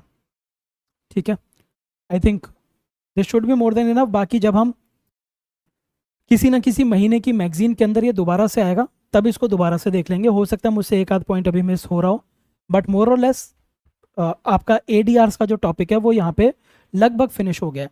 इंडिया चाहता है कि इंडिया एक मीडिएशन का हब बने। India already arbitration and conciliation act बना चुका है 1990s के अंदर। ठीक है, आर्बिट्रेशन हो रही है। इंडिया चाहता है कि ज़्यादातर जब भी मीडिएशन होती है तो लोग सिंगापुर जाते हैं, वहाँ पे सिंगापुर के मीडिएटर्स को हायर करते हैं और अपने डिस्प्यूट को सॉल्व कराने की कोशिश करते हैं। Why not in India? India के पास टूरिज्म आएगा, इंडिया के पास पैसा आएगा, इंडिया के पास जॉब्स आएंगी। ठीक है, तो ये चीज़ आपको याद रखनी है मीडिएशन एक्ट से जुड़ी हुई। फिलहाल के लिए मोर देन इनफ है, फिर जिस भी महीने में आएगा तब हम इसको डिटेल में करेंगे, तब तक आपका एक बेस तैयार हो चुका है। अगली न्यूज़ के ऊपर चलते हैं। अगली जो न्यूज़ हम कवर करेंगे वो एनफोर्समेंट डायरेक्टरेट की है। बहुत ही इंपॉर्टेंट बॉडी बनाई गई थी। बॉडी का काम क्या था, जल्दी जल्दी से देखते चलते। देखिए, एनफोर्समेंट डायरेक्टरेट काम करती है under department of revenue which is under ministry of finance. तो यहीं से आप याद रख सकते हैं कि एनफोर्समेंट डायरेक्टरेट अगर रेवेन्यू और फाइनेंस के मंत्रालय के अंदर काम कर रही है तो इसका काम कुछ ना कुछ पैसों से जुड़ा होगा। तो एनफोर्समेंट डायरेक्टरेट को बनाया गया था to regulate laws related to economic offences या फिर फॉरेन एक्सचेंज से जुड़े हुए जो ऑफेंस के कानून है उन लॉज को एनफोर्स करने के लिए इसको बनाया गया था। ठीक है, लेकिन आज की डेट में enforcement directorate is facing credibility issues क्यों? क्योंकि देश के अंदर एक परसेप्शन बन चुका है और परसेप्शन ये है that enforcement directorate is being utilised by ruling government for its political goals. Ruling government अपने पॉलिटिकल गोल्स के लिए एनफोर्समेंट डायरेक्टरेट को यूटिलाइज कर रही है। और ऐसा परसेप्शन क्यों बना? ऐसा परसेप्शन इसलिए है क्योंकि सेंट्रल गवर्नमेंट ने जो एनफोर्समेंट डायरेक्टरेट है, एनफोर्समेंट डायरेक्टरेट का जो चीफ होता है उस चीफ की अपॉइंटमेंट के अंदर एक बहुत ही इंपॉर्टेंट रोल प्ले करना चालू कर दिया रूलिंग पार्टी ने। अब ये रोल कैसे चालू किया उसको देखते हैं। देखिए, enforcement directorate under department of revenue under ministry of finance, but enforcement directorate को अपॉइंट कैसे किया जाता है? इसको अपॉइंट करने के लिए सेंट्रल विजिलेंस एक्ट, इस एक्ट के अंदर हम एनफोर्समेंट डायरेक्टरेट के चीफ को अपॉइंट करते हैं। ठीक है, सीवीसी एक्ट के अंदर, सीवीसी एक्ट कहता है कि ये जो ईडी का चीफ है, एनफोर्समेंट डायरेक्टरेट का चीफ है, इसका मिनिमम टेन्योर 2 साल का होना चाहिए। इस सीवीसी एक्ट के अंदर साल 2021 में एक अमेंडमेंट की गई और इस अमेंडमेंट में यह बोला गया कि एनफोर्समेंट डायरेक्टरेट के चीफ को 3 एनुअल एक्सटेंशन दिए जा सकते हैं। 3 एनुअल एक्सटेंशन दिए जा सकते हैं। ठीक है, अब यहां पे एग्जीक्यूटिव का रोल कहां से आता है? तो उसके अंदर देखिए, मान लीजिए कोई एक इंसान है, मेरे पास पावर है कि इस इंसान को 2 साल का टेन्योर मिला हुआ है, मैं इसके टेन्योर को 1-1 साल करके 3 बार और इंक्रीज कर सकता हूं, यानी कि मैं इसको 5 साल तक एनफोर्समेंट डायरेक्टरेट का चीफ बना सकता हूं। सिर्फ इमेजिन कर लीजिए। ठीक है, अब मान लीजिए कोई एनफोर्समेंट डायरेक्टरेट आया, कोई चीफ आया, उस चीफ से मैं बोलता हूं कि तेरे को जो मैं बोल रहा हूं ना, तेरे को वो काम करना है। अगर तू मेरी बात मानता रहेगा तो तू 5 सालों तक इस पावर में बैठा रहेगा, एनफोर्समेंट डायरेक्टरेट का चीफ रहेगा। लेकिन अगर तूने मेरी बात मानने से मना किया तो 2 साल के बाद ही तेरी छुट्टी कर दूंगा, किसी और को ले आऊंगा। तो चांसेस ये है कि ये जो एनफोर्समेंट डायरेक्टरेट का चीफ है वो मेरी सारी बात मानता रहेगा। यहाँ पे एक्सटेंशन की पावर सेंट्रल गवर्नमेंट के पास आ गई। तो एनफोर्समेंट डायरेक्टरेट का जो परसेप्शन अब ये बनने लग गया कि एनफोर्समेंट डायरेक्टरेट का चीफ सेंट्रल गवर्नमेंट की सारी बातें मान रहा है। और ये परसेप्शन और भी ज़्यादा स्ट्रांग हो जाता है जब हम ये देखते हैं कि एनफोर्समेंट डायरेक्टरेट बहुत सारे केसेस फाइल करता है अगेंस्ट अपोजिशन लीडर्स। अपोजिशन के अंदर जो लीडर्स बैठे हैं उनके ऊपर केसेस फाइल करता रहता है। और उससे भी खराब बात यह है कि एनफोर्समेंट डायरेक्टरेट की जो कन्विक्शन रेट है, this conviction rate is very poor. कितना? Conviction rate is as low as 0.5%। 0.5% का क्या मतलब है? इसका मतलब ये है कि अगर ये 100 केसेस फाइल करता है, 100 केसेस फाइल करता है, तो एक केस भी ऐसा नहीं है जिसमें पनिशमेंट एक्चुअल में हो रही है। 100 में से 0.5% केसेस में एक्चुअल पनिशमेंट होती है। इतनी कम पनिशमेंट का क्या मतलब है? 99.5% केसेस के अंदर लोगों को पनिशमेंट नहीं हो रही। तो इसका मतलब यह है कि जो केसेस फाइल किए गए थे वो बेबुनियाद थे, या तो उसने इन्वेस्टिगेशन में कुछ गड़बड़ किया या फिर इसने बेसलेस केस फाइल कर दिए। जब ये केसेस ढेर सारे अपोजिशन लीडर्स के खिलाफ फाइल किए जाते हैं, उनको काफ़ी टाइम तक रिमांड में रखा जाता है, जेल में रखा जाता है, तो ये परसेप्शन स्ट्रांग हो जाता है कि सिर्फ अपोजिशन को कमजोर करने के लिए इस डिपार्टमेंट का यूटिलाइजेशन किया जा रहा है। ठीक है, तो ये इशू चल रहे हैं इसके साथ। अपॉइंटमेंट देख लिया, ये आपके प्रीलिम्स के पॉइंट ऑफ व्यू से इंपॉर्टेंट है कि सीवीसी एक्ट के अंदर इसको अपॉइंट किया जाता है। एक और चीज जो आप प्रीलिम्स के पॉइंट ऑफ व्यू से याद रखेंगे कि ऐसे कौन कौन से एक्ट्स हैं जिन एक्ट्स को एनफोर्समेंट डायरेक्टरेट एनफोर्स करती है। तो कौन कौन से एक्ट हैं ये भी लिखे हुए हैं, तो थोड़ा सा एफिशिएंटली काम करते हैं। 4 एक्ट हैं जिनको एनफोर्समेंट डायरेक्टरेट इंप्लीमेंट करती है। 4 एक्ट कौन से हैं? Prevention of money laundering act 2002 PMLA, money laundering एक तरह का इकोनॉमिक ऑफेंस है तो उस एक्ट को एनफोर्स करती है। Foreign exchange management act 1999 FEMA को करती है। फ्यूजिटिव इकोनॉमिक ऑफेंडर्स एक्ट और कोफेपोसा एक्ट। कोफेपोसा एक्ट क्या है?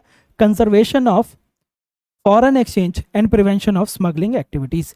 इन 4 एक्ट को एनफोर्स करने का काम एनफोर्समेंट डायरेक्टरेट को दिया गया है। ठीक है, बाकी सारी जो भी काम की चीज़ है वो मैं आपको ऑलरेडी बता चुका हूँ।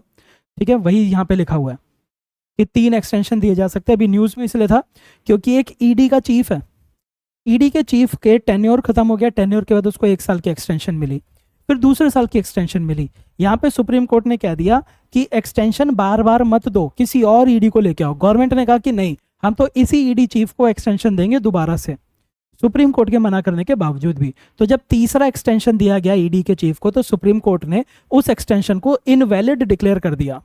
उन्होंने कहा कि तुम सुप्रीम कोर्ट के ऑर्डर्स के अगेंस्ट जाके इसको एक्सटेंशन दे रहे हो। एक इंसान इतना इंपॉर्टेंट नहीं हो सकता कि आप सुप्रीम कोर्ट की भी बात ना मानो। ठीक है, ये सारी चीजें हम देख चुके हैं। अब आ जाते हैं what are the powers of enforcement directorate. Enforcement directorate की पावर क्या है? पहली पावर यह है कि अगर ईडी को लगता है कि कोई ऐसा इंडिविजुअल है जो कि कोई इकोनॉमिक ऑफेंस कर रहा है या फिर फॉरेन एक्सचेंज से जुड़ा हुआ कोई ऑफेंस कर रहा है, तो उस केस में उस इंडिविजुअल के एसेट्स को सर्च किया जा सकता है, उसको सीज किया जा सकता है। ठीक है, तो ये आपको याद रखना है। दूसरा, एक आपसे स्टेटमेंट दी जाएगी प्रीलिम्स के अंदर that enforcement directorate has the powers of a civil court. Is this statement correct और false? This statement is correct. ठीक है, एनफोर्समेंट डायरेक्टरेट के पास सिविल कोर्ट की जैसी ही पावर्स होती हैं। सिविल कोर्ट की जैसी पावर है तो वो किसी भी इंसान को समन कर सकता है अपने सामने पेश होने के लिए और उसकी स्टेटमेंट ली जा सकती है। ठीक है, सेम सिविल कोर्ट की पावर है, यानी कि वो किसी भी एविडेंस को प्रोड्यूस करने के लिए डायरेक्शन दे सकता है, इंस्पेक्शन की बात कह सकता है, किसी को भी समन कर सकता है। ठीक है, एनफोर्समेंट डायरेक्टरेट के पास इन्वेस्टिगेट करने की भी पावर है, इन्वेस्टिगेशन के साथ साथ वो अरेस्ट भी कर सकता है। अगर कोई इंसान, जो हमने ऊपर 4 एक्ट देखे थे ना, अगर ईडी को ये लगता है कि कोई इंसान इन चारों एक्ट में से किसी की वायलेशन कर रहा है तो उसको अरेस्ट भी किया जा सकता है। ठीक है, उसको अरेस्ट भी कर सकते हैं। ठीक है, एनफोर्समेंट डायरेक्टरेट के सामने अगर कोई इंडिविजुअल कोई स्टेटमेंट देता है तो this statement can be submitted in a court. Judiciary के पास इस स्टेटमेंट को सबमिट किया जा सकता है। ये एक बहुत ही इंपॉर्टेंट पावर इसको दी गई है। ये रहा रिकॉर्ड एडमिसिबिलिटी की जब हम बात कर रहे हैं तो सुप्रीम कोर्ट ने कहा statements recorded by ED officials can be admitted as evidence in court. Police जब आपको अरेस्ट कर लेती है, पुलिस आपसे बोलती है चल अपना गुनाह कबूल कर, अपना गुनाह कबूल कर। अगर आप कर भी लेते हैं तो भी उस स्टेटमेंट के बेसिस पर जुडिशरी कोई फैसला नहीं ले सकती क्योंकि उसको एविडेंस नहीं माना जाता। एनफोर्समेंट डायरेक्टरेट के केस में उसको एविडेंस की तरह सबमिट किया जा सकता है।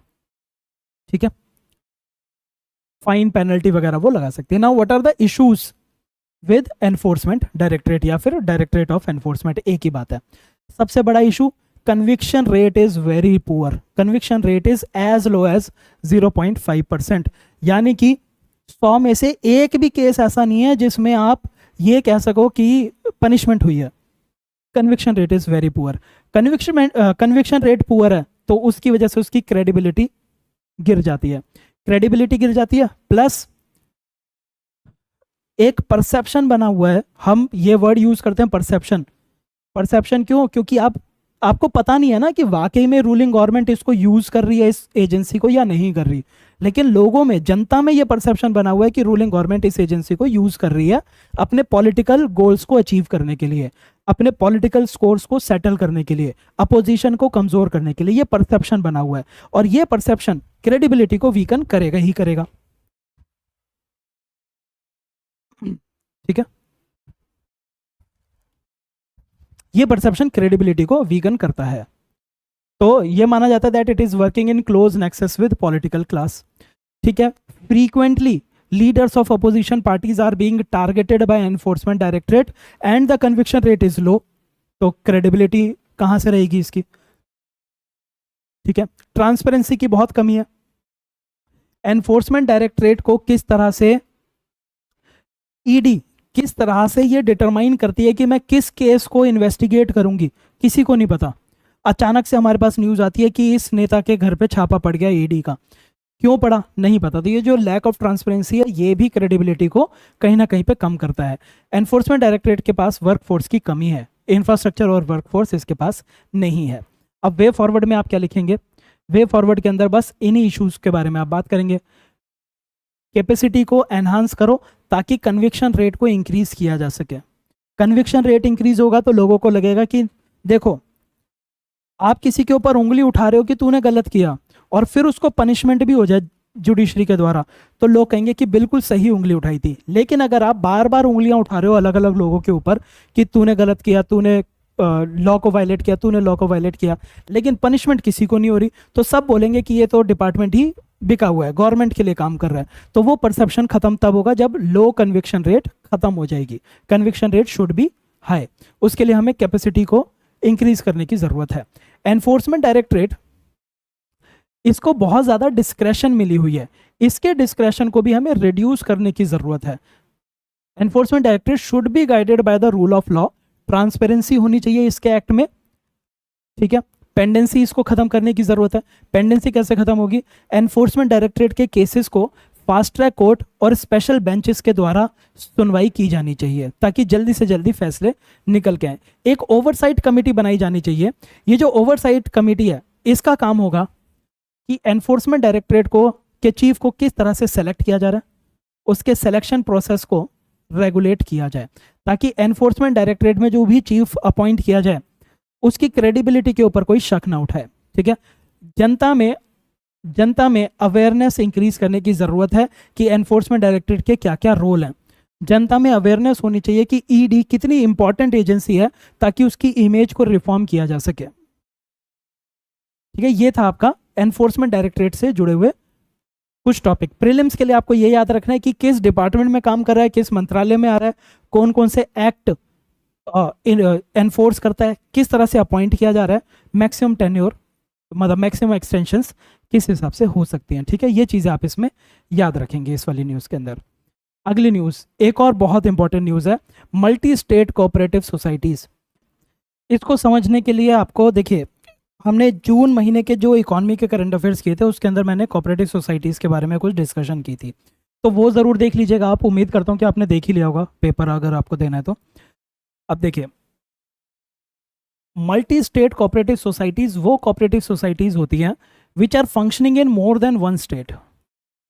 अब इनके साथ कुछ इश्यूज चल रहे हैं। इश्यूज है जैसे कि बहुत सारे मल्टी स्टेट कोऑपरेटिव सोसाइटीज़ के अंदर मैनेजमेंट प्रॉपरली फंक्शन नहीं कर रही। बहुत सारी मल्टी स्टेट कोऑपरेटिव सोसाइटीज़ आज की डेट में सिक हो चुकी हैं, यानी कि बहुत ही ज़्यादा लॉस मेकिंग है। हमें क्या करना है? हमें इनकी मैनेजमेंट को सुधारना है। सिक मल्टी स्टेट कोऑपरेटिव सोसाइटीज़ को हमें रिवाइव करना है। उसके लिए अभी रिसेंटली गवर्नमेंट ने मल्टी स्टेट कोऑपरेटिव सोसाइटीज़ के अंदर एक अमेंडमेंट की है। तो वो अमेंडमेंट के प्रोविजंस आपको पता होने चाहिए, आपके एग्जाम के लिए बहुत ज़्यादा इंपॉर्टेंट हो जाते हैं। ठीक है, दूसरा एक और न्यूज़ है। पहला तो ये कि मल्टी स्टेट कोऑपरेटिव सोसाइटीज़ में अमेंडमेंट हुई है। दूसरा, गवर्नमेंट ने अभी कुछ 3 national multi state cooperative societies बनाई हैं। National multi state cooperative societies बनाई हैं, उनके नाम याद रखना बहुत आसान है। एक national multi state cooperative society बनाई है फॉर एक्सपोर्ट, दूसरी बनाई है फॉर ऑर्गेनिक थिंग्स, और तीसरी बनाई है सीड्स के लिए।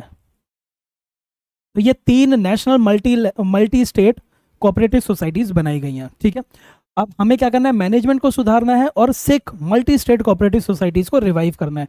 तो इसके लिए गवर्नमेंट ने, सेंट्रल गवर्नमेंट कैसे याद रख सकते हो आप? प्रोविजंस, प्रोविजंस में सबसे पहला प्रोविजन आप याद रखेंगे कि सेंट्रल गवर्नमेंट एक इलेक्शन अथॉरिटी बनाएगी। इलेक्शन अथॉरिटी बनाएगी for multi state cooperative societies. इस इलेक्शन अथॉरिटी के अंदर आप देखेंगे कि इस इलेक्शन अथॉरिटी में सेंट्रल गवर्नमेंट इसको अपॉइंट करने वाली है, और अपॉइंट के साथ साथ इसमें एक चेयरपर्सन होगा, एक वाइस चेयरपर्सन होगा, प्लस में 3 अदर मेंबर्स होंगे। कौन अपॉइंट करेगा? सेंट्रल गवर्नमेंट इनको अपॉइंट करेगी, और इनको सेलेक्ट करने के लिए, इन मेंबर्स को सेलेक्ट करने के लिए एक सिलेक्शन कमेटी बनाई जाएगी। सिलेक्शन कमेटी का काम होगा to recommend people who can be appointed as chairperson, vice chairperson and 3 members of this election authority. ये सिर्फ रिकमेंडेशन देती है, अपॉइंट सेंट्रल गवर्नमेंट करती है। पहली चीज इसमें आप ये याद रखेंगे। दूसरी चीज आपको क्या याद रखनी है? हमें मल्टी स्टेट कोऑपरेटिव सोसाइटी के बोर्ड ऑफ डायरेक्टर को भी सुधारना है। तो मल्टी स्टेट कोऑपरेटिव सोसाइटी में बोर्ड ऑफ डायरेक्टर के अंदर मैक्सिमम 21 डायरेक्टर्स हो सकते हैं, मैक्सिमम 21 डायरेक्टर्स, ठीक है। और जरूरत पड़ जाए तो 2 एडिशनल डायरेक्टर्स,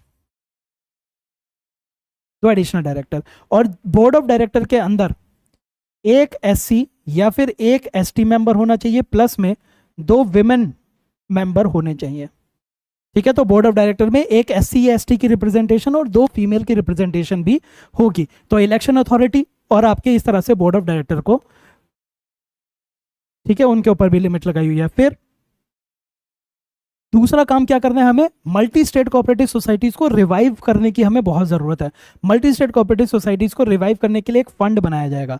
जो भी फंड बनाया जाता है, इस फंड के अंदर कहीं ना कहीं से पैसा डालना जरूरी होता है। तो इस फंड को एक मटके की तरह मान लीजिए, ये एक मटका है।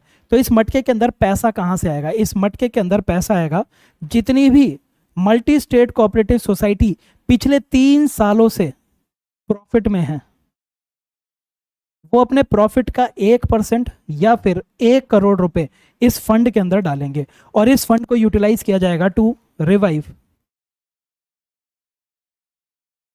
एक मल्टी स्टेट कोऑपरेटिव सोसाइटीज, ठीक है। तो 3 प्रोविजन आपको याद हो गए। चौथे प्रोविजन की तरफ आते हैं। बहुत सारी मल्टी स्टेट कोऑपरेटिव सोसाइटीज ऐसी हैं जिनके शेयर्स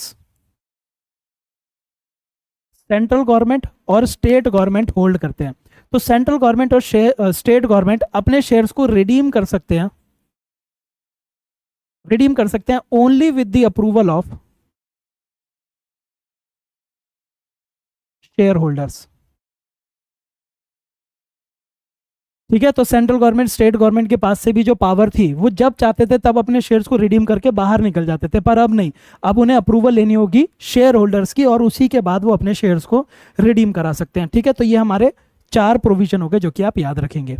फिर मल्टी स्टेट कोऑपरेटिव सोसाइटीज में अगर कोई ग्रीवांस है, अगर उसके साथ किसी को कोई इशू है, तो आप मल्टी स्टेट कोऑपरेटिव सोसाइटीज के खिलाफ कंप्लेंट कर सकते हैं एक ओम्बड्समैन के पास, ठीक है। और इस ओम्बड्समैन को कौन अपॉइंट करेगा? सेंट्रल गवर्नमेंट इसको अपॉइंट करेंगे, ठीक है। एक या एक से ज्यादा ओम्बड्समैन सेंट्रल गवर्नमेंट अपॉइंट कर देगी।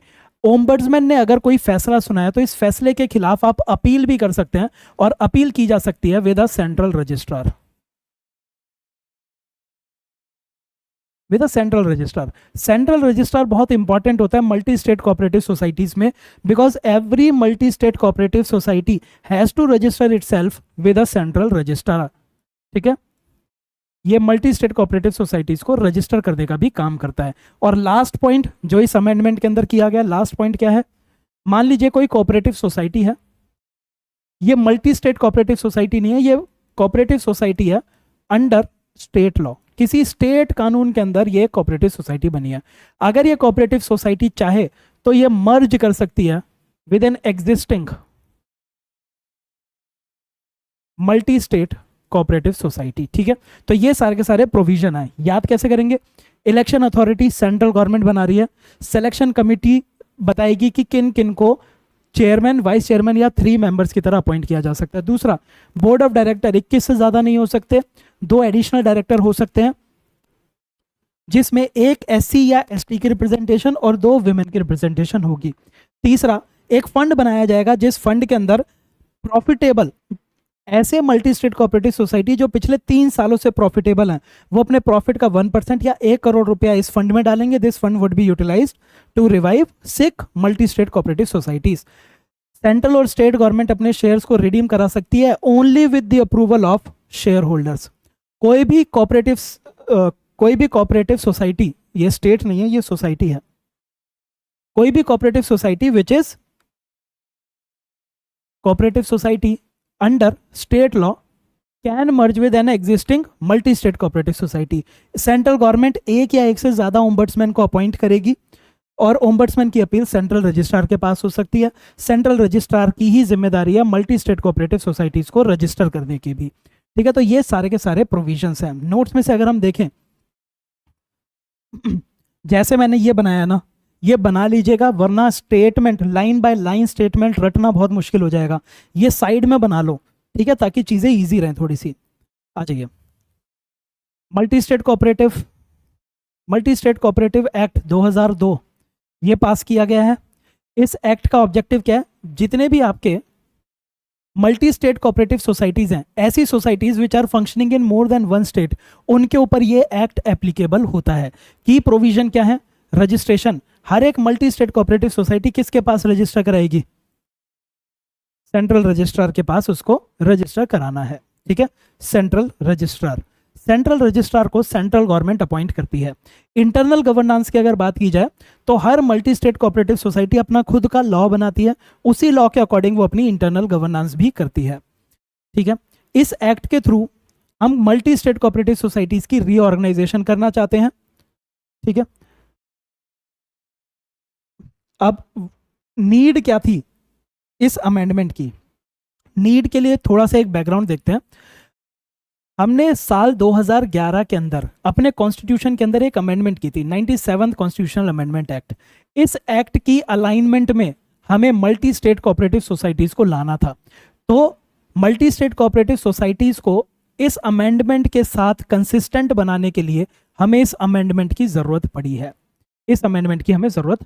है। ठीक है, इसके साथ साथ मल्टी स्टेट कोऑपरेटिव सोसाइटीज को रिफॉर्म करना था।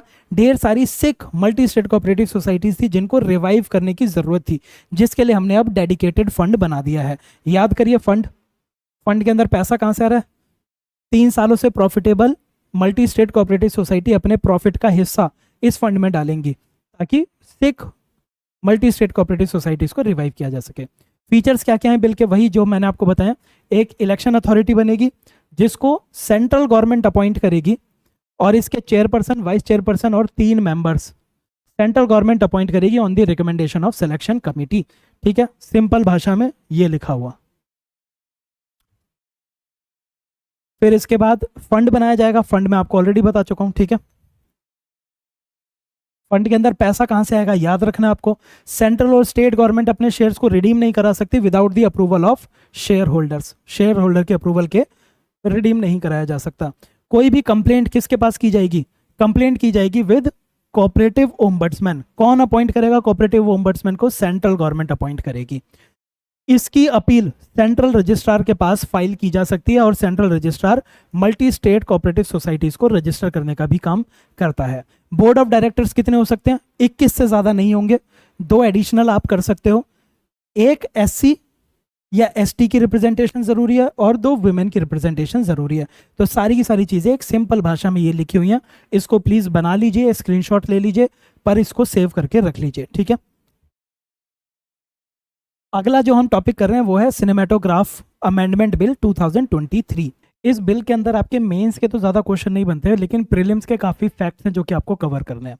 पहली चीज़ आपको बताना चाहिए कि इंडिया में जो भी आपकी सिनेमेटोग्राफी के पर्पज़ से चीज़ें बनती हैं, चाहे वो फिल्म हो या कुछ और भी चीज़ हो, उन्हें एक सर्टिफिकेट की ज़रूरत होती है और वो सर्टिफिकेट प्रोवाइड करता है central board of film certification. ठीक है, जिसको आम भाषा में हम कह देते हैं ना सेंसर बोर्ड। तो वो सेंसर बोर्ड बेसिकली ये है। सेंसर बोर्ड का काम ये नहीं होता कि वो फिल्म को सेंसर करे, ठीक है, इन टेक्निकल टर्म्स। ये है फिल्म सर्टिफिकेशन का, यानी कि जब एक फिल्म बन चुकी है तो वो फिल्म यूनिवर्सल हर कोई इंसान देख सकता है या फिर उसके ऊपर कोई रिस्ट्रिक्शंस हैं, उसका सर्टिफिकेट प्रोवाइड किया जाता है सीबीएफसी के द्वारा। क्या क्या चीज़ें याद रखेंगे? सीबीएफसी काम करती है under ministry of information and broadcasting. Information and broadcasting के अंदर ये काम करेगी और ये जो सीबीएफसी है ये रेगुलेट करती है सिनेमेटोग्राफ एक्ट 1952 को। ठीक है, बहुत ही इंपॉर्टेंट है, ये चीज़ आपको याद रखनी है। विजन क्या था जब सीबीएफसी बनाई गई थी? 1950s के दौरान ही ये बनाई गई। इसका विजन ये था कि इंडिया के अंदर जो भी सिनेमेटोग्राफी के पर्पज से चीज़ें बन रही हैं वो हमारे देश के अंदर एक गुड और हेल्दी एनवायरनमेंट को क्रिएट करें। और इस एक्ट के पीछे ऑब्जेक्टिव था कि जो भी फिल्म सर्टिफिकेशन का प्रोसेस है, ये प्रोसेस ट्रांसपेरेंट होना चाहिए, रिस्पॉन्सिबल होना चाहिए। सीबीएफसी एक सेंटर ऑफ एक्सीलेंस की तरह काम करेगी, जो कि देश के अंदर गुड और हेल्दी एनवायरनमेंट को मेंटेन करेगी। सर्टिफिकेशन के लिए मॉडर्न टेक्नोलॉजी को भी अडॉप्ट किया जाएगा, ठीक है। इसके अंदर सीबीएफसी के अंदर एक चेयरमैन होता है और इसके अलावा कुछ नॉन ऑफिशियल मेंबर्स को भी अपॉइंट किया जाता है। चेयरमैन को भी सेंट्रल गवर्नमेंट अपॉइंट करती है, नॉन ऑफिशियल मेंबर्स को भी सेंट्रल गवर्नमेंट ही अपॉइंट करती है। कोई कॉम्प्लिकेटेड चीजें नहीं है कि सिलेक्शन कमेटी बताएगी, नहीं, सेंट्रल गवर्नमेंट जिसको चाहे उसको अपॉइंट कर सकती है। इसके 9 रीजनल ऑफिस हैं। बहुत ही इंपॉर्टेंट फैक्ट्स हैं, ये सारे के सारे याद रखने हैं। अब अगर बात की जाए कि ये जो सिनेमेटोग्राफ बिल है, इस बिल के अंदर क्या क्या चेंजेस किए हैं, सीधा आप उन चेंजेस के ऊपर आ जाइए। की provisions of the bill. Bill के अंदर एज के बेसिस पर सर्टिफिकेट प्रोवाइड किए जाएंगे फिल्म्स को। एज के बेसिस पर देखिए, अगर किसी फिल्म को यू सर्टिफिकेट मिला है, यू कैटेगरी के अंदर आता है कोई भी वीडियो, तो उसको कोई भी इंसान देख सकता है, यूनिवर्सल उसकी ऑडियंस हो सकती है और उसके ऊपर कोई रिस्ट्रिक्शन नहीं लगी। लेकिन अगर किसी फिल्म को यू ए का सर्टिफिकेट मिला है, तो इसका मतलब क्या है, यू का मतलब है यूनिवर्सल। यूनिवर्सली इसको कोई भी देख सकता है, यूनिवर्सली इसको कोई भी देख सकता है बिना किसी रिस्ट्रिक्शन के, लेकिन पेरेंट्स और गार्जियंस की गाइडेंस यहां पे चाहिए होती है। पेरेंट्स या फिर गार्जियंस की गाइडेंस यहां पे चाहिए होती है। अगर किसी फिल्म को ए सर्टिफिकेट मिला तो इस फिल्म को सिर्फ और सिर्फ अडल्ट्स देख सकते हैं।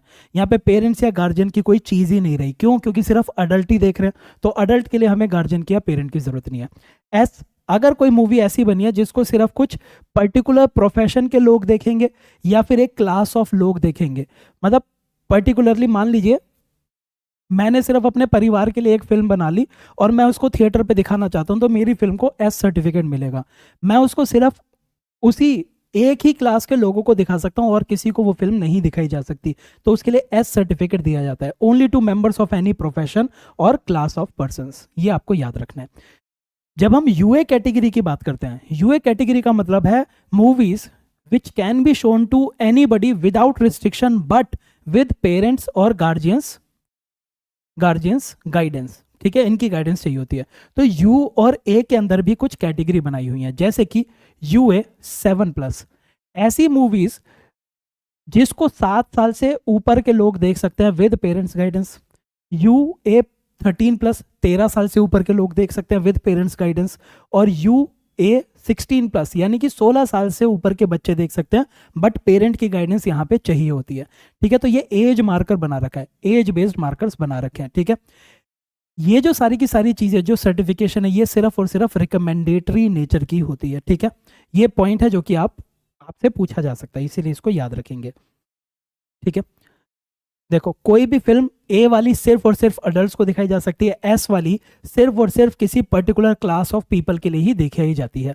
अब इससे पहले अगर आप किसी भी पुरानी फिल्म के अंदर देखेंगे सीबीएफसी के सर्टिफिकेट को, तो सीबीएफसी के सर्टिफिकेट में 2 डेट दी जाती थी। एक तो डेट जब इस सर्टिफिकेट को इशू किया गया था, जिस डेट को ये सर्टिफिकेट इशू होता है उस डेट से 10 सालों के लिए ये सर्टिफिकेट वैलिड होता था, केवल 10 सालों के लिए होता था। 10 साल के बाद आपको दोबारा से सर्टिफिकेट लेना होता था।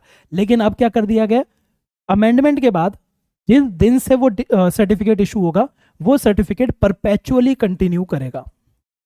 एक बार आपने सर्टिफिकेट ले लिया तो बार बार सर्टिफिकेट लेने की जरूरत नहीं है।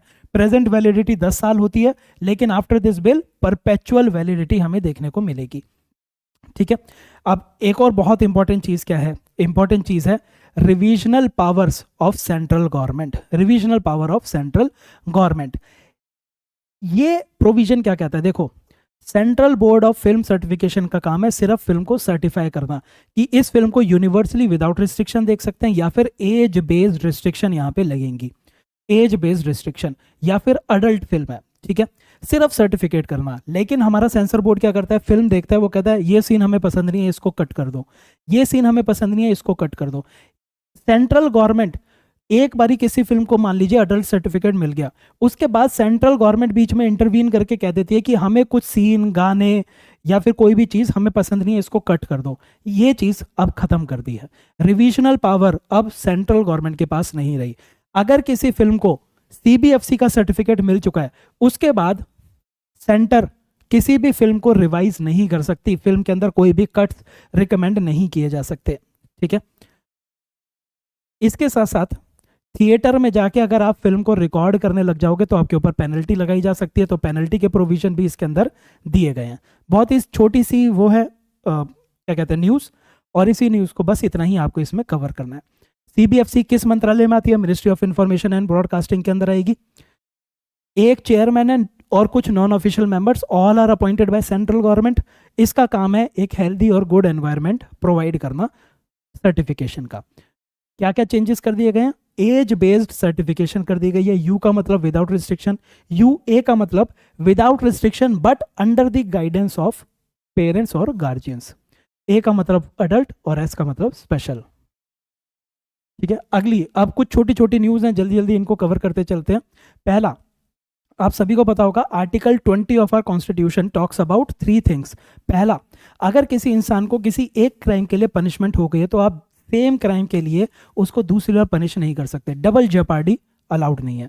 दूसरी चीज के बारे में बात करता है एक्स पोस्ट फैक्टो लॉज, कि आप कोई भी कानून बैक डेट से नहीं बना सकते क्रिमिनल केसेस में। सिविल केस में हो सकता है, कमर्शियल केस में भी हो सकता है, लेकिन क्रिमिनल केसेस में कोई भी कानून बैक डेट से नहीं बना सकते। यानी कि आप 10 नवंबर को खड़े होकर ये नहीं कह सकते कि 1 अगस्त के बाद से जिसने भी ये काम किया है वो सबके सब क्रिमिनल एक्ट के अंदर आ जाएंगे। नहीं, 1 नवंबर को या फिर 10 नवंबर को अगर कोई कानून बन रहा है, क्रिमिनल कानून बन रहा है, तो उसकी एप्लीकेशन 10 नवंबर के बाद ही होती है। बैक डेट से आप ये काम नहीं कर सकते, x post facto laws.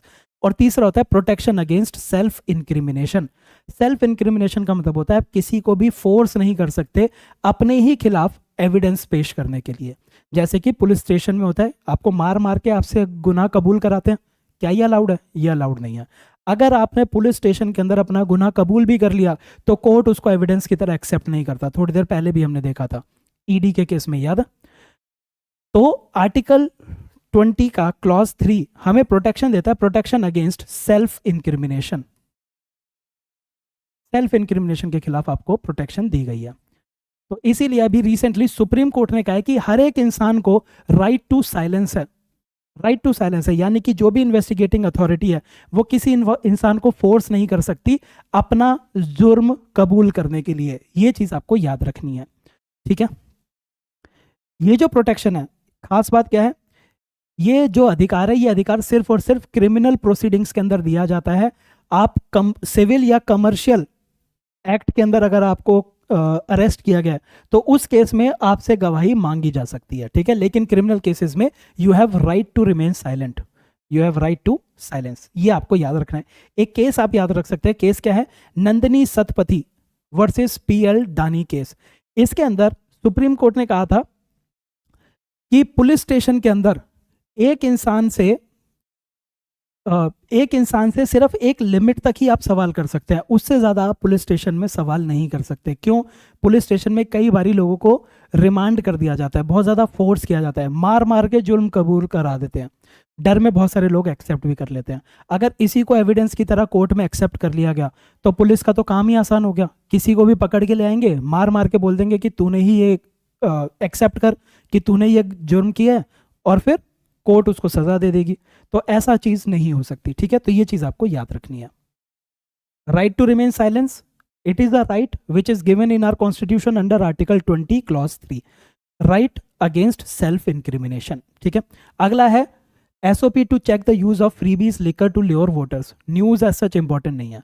Basically ये कहती है कि अभी सीबीआईसी जो central board of indirect taxes and custom है, इसने कुछ छापे वगैरह मारे थे कि कहीं लोगों को वोट डालने के लिए दारू तो नहीं बांटी जा रही, तो उसके छापे मारे गए थे, ठीक है। तो ये न्यूज़ आपके लिए इंपॉर्टेंट नहीं रहती, इसको आप इग्नोर कर सकते हैं, बस रीड करके आगे बढ़ जाइएगा।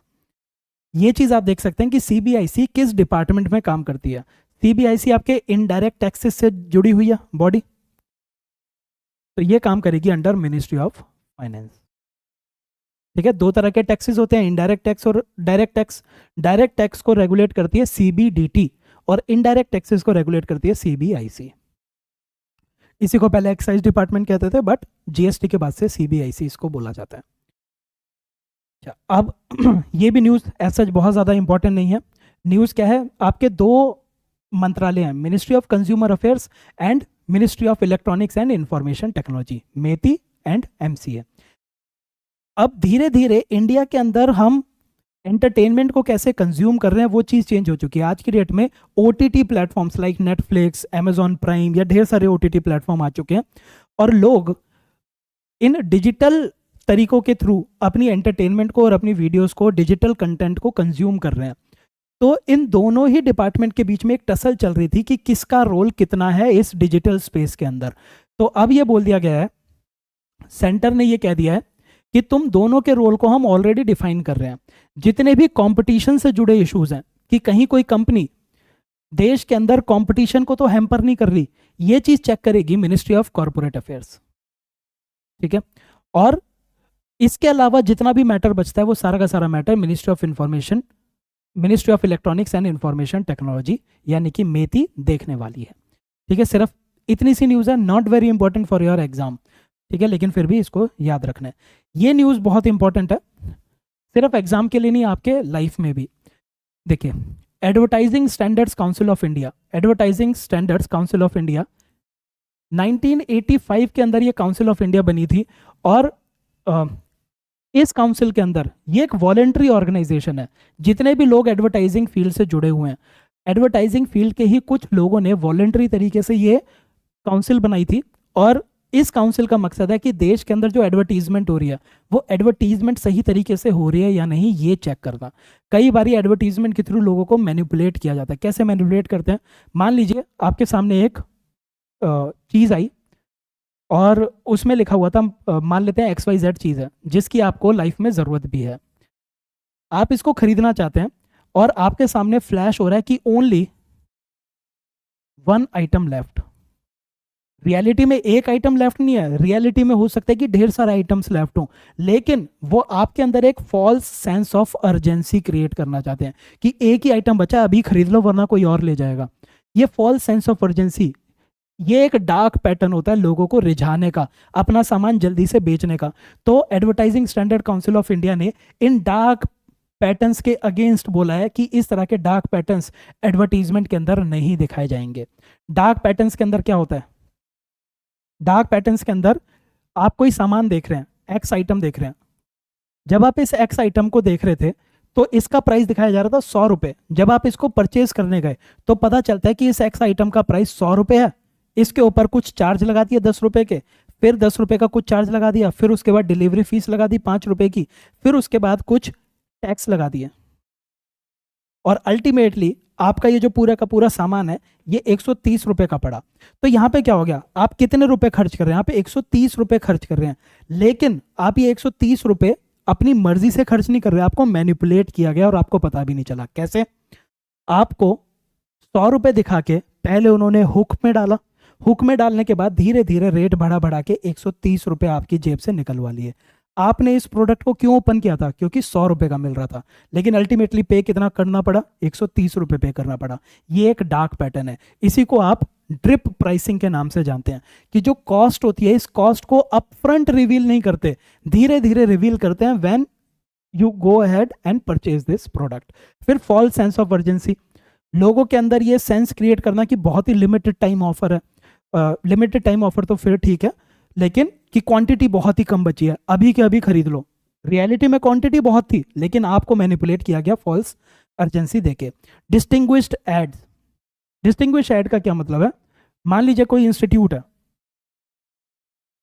आपने इस इंस्टीट्यूट का हिंदू क्या या फिर किसी भी न्यूज़पेपर के अंदर, किसी न्यूज़पेपर के अंदर आपने एक बहुत बड़ा सा एडिटोरियल देखा और उस एडिटोरियल में इस इंस्टीट्यूट के बारे में बहुत ही पॉजिटिव लिखा हुआ था।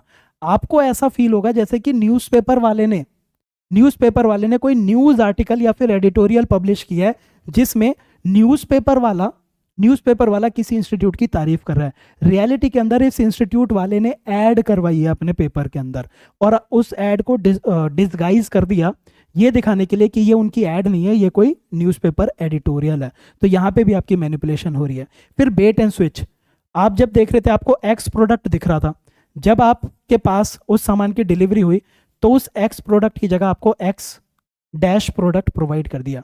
एक सिमिलर प्रोडक्ट प्रोवाइड कर दिया लेकिन जो दिखाया था वो प्रोवाइड नहीं किया, ये भी एक तरह की फॉल्स एडवर्टीजमेंट या फिर डार्क पैटर्न माना जाता है। तो इन सारी चीज़ों के अगेंस्ट अभी एसकी ने कुछ गाइडलाइंस इशू की हैं।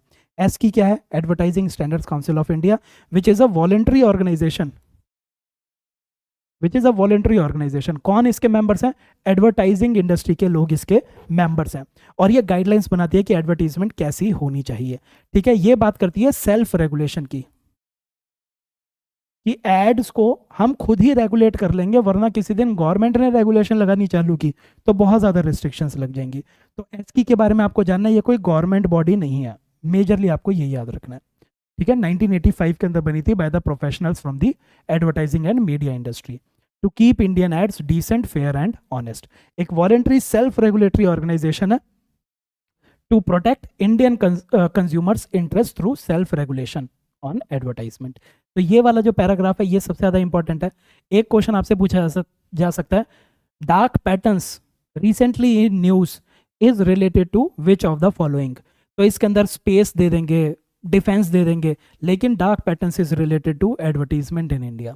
ठीक है, तो ये आपके जुलाई महीने के सारे करंट अफेयर्स हैं जिनको हमने कवर किया है। कुछ करंट अफेयर्स बहुत इंपॉर्टेंट है जिसको डिटेल में कवर किया, इनिशियल के जो आपकी 2 न्यूज़ थी, और बाकी सारी की सारी आपके प्री के पॉइंट ऑफ व्यू से इंपॉर्टेंट है, तो वहाँ पे हमने इसको वैसे कवर किया है। ठीक है।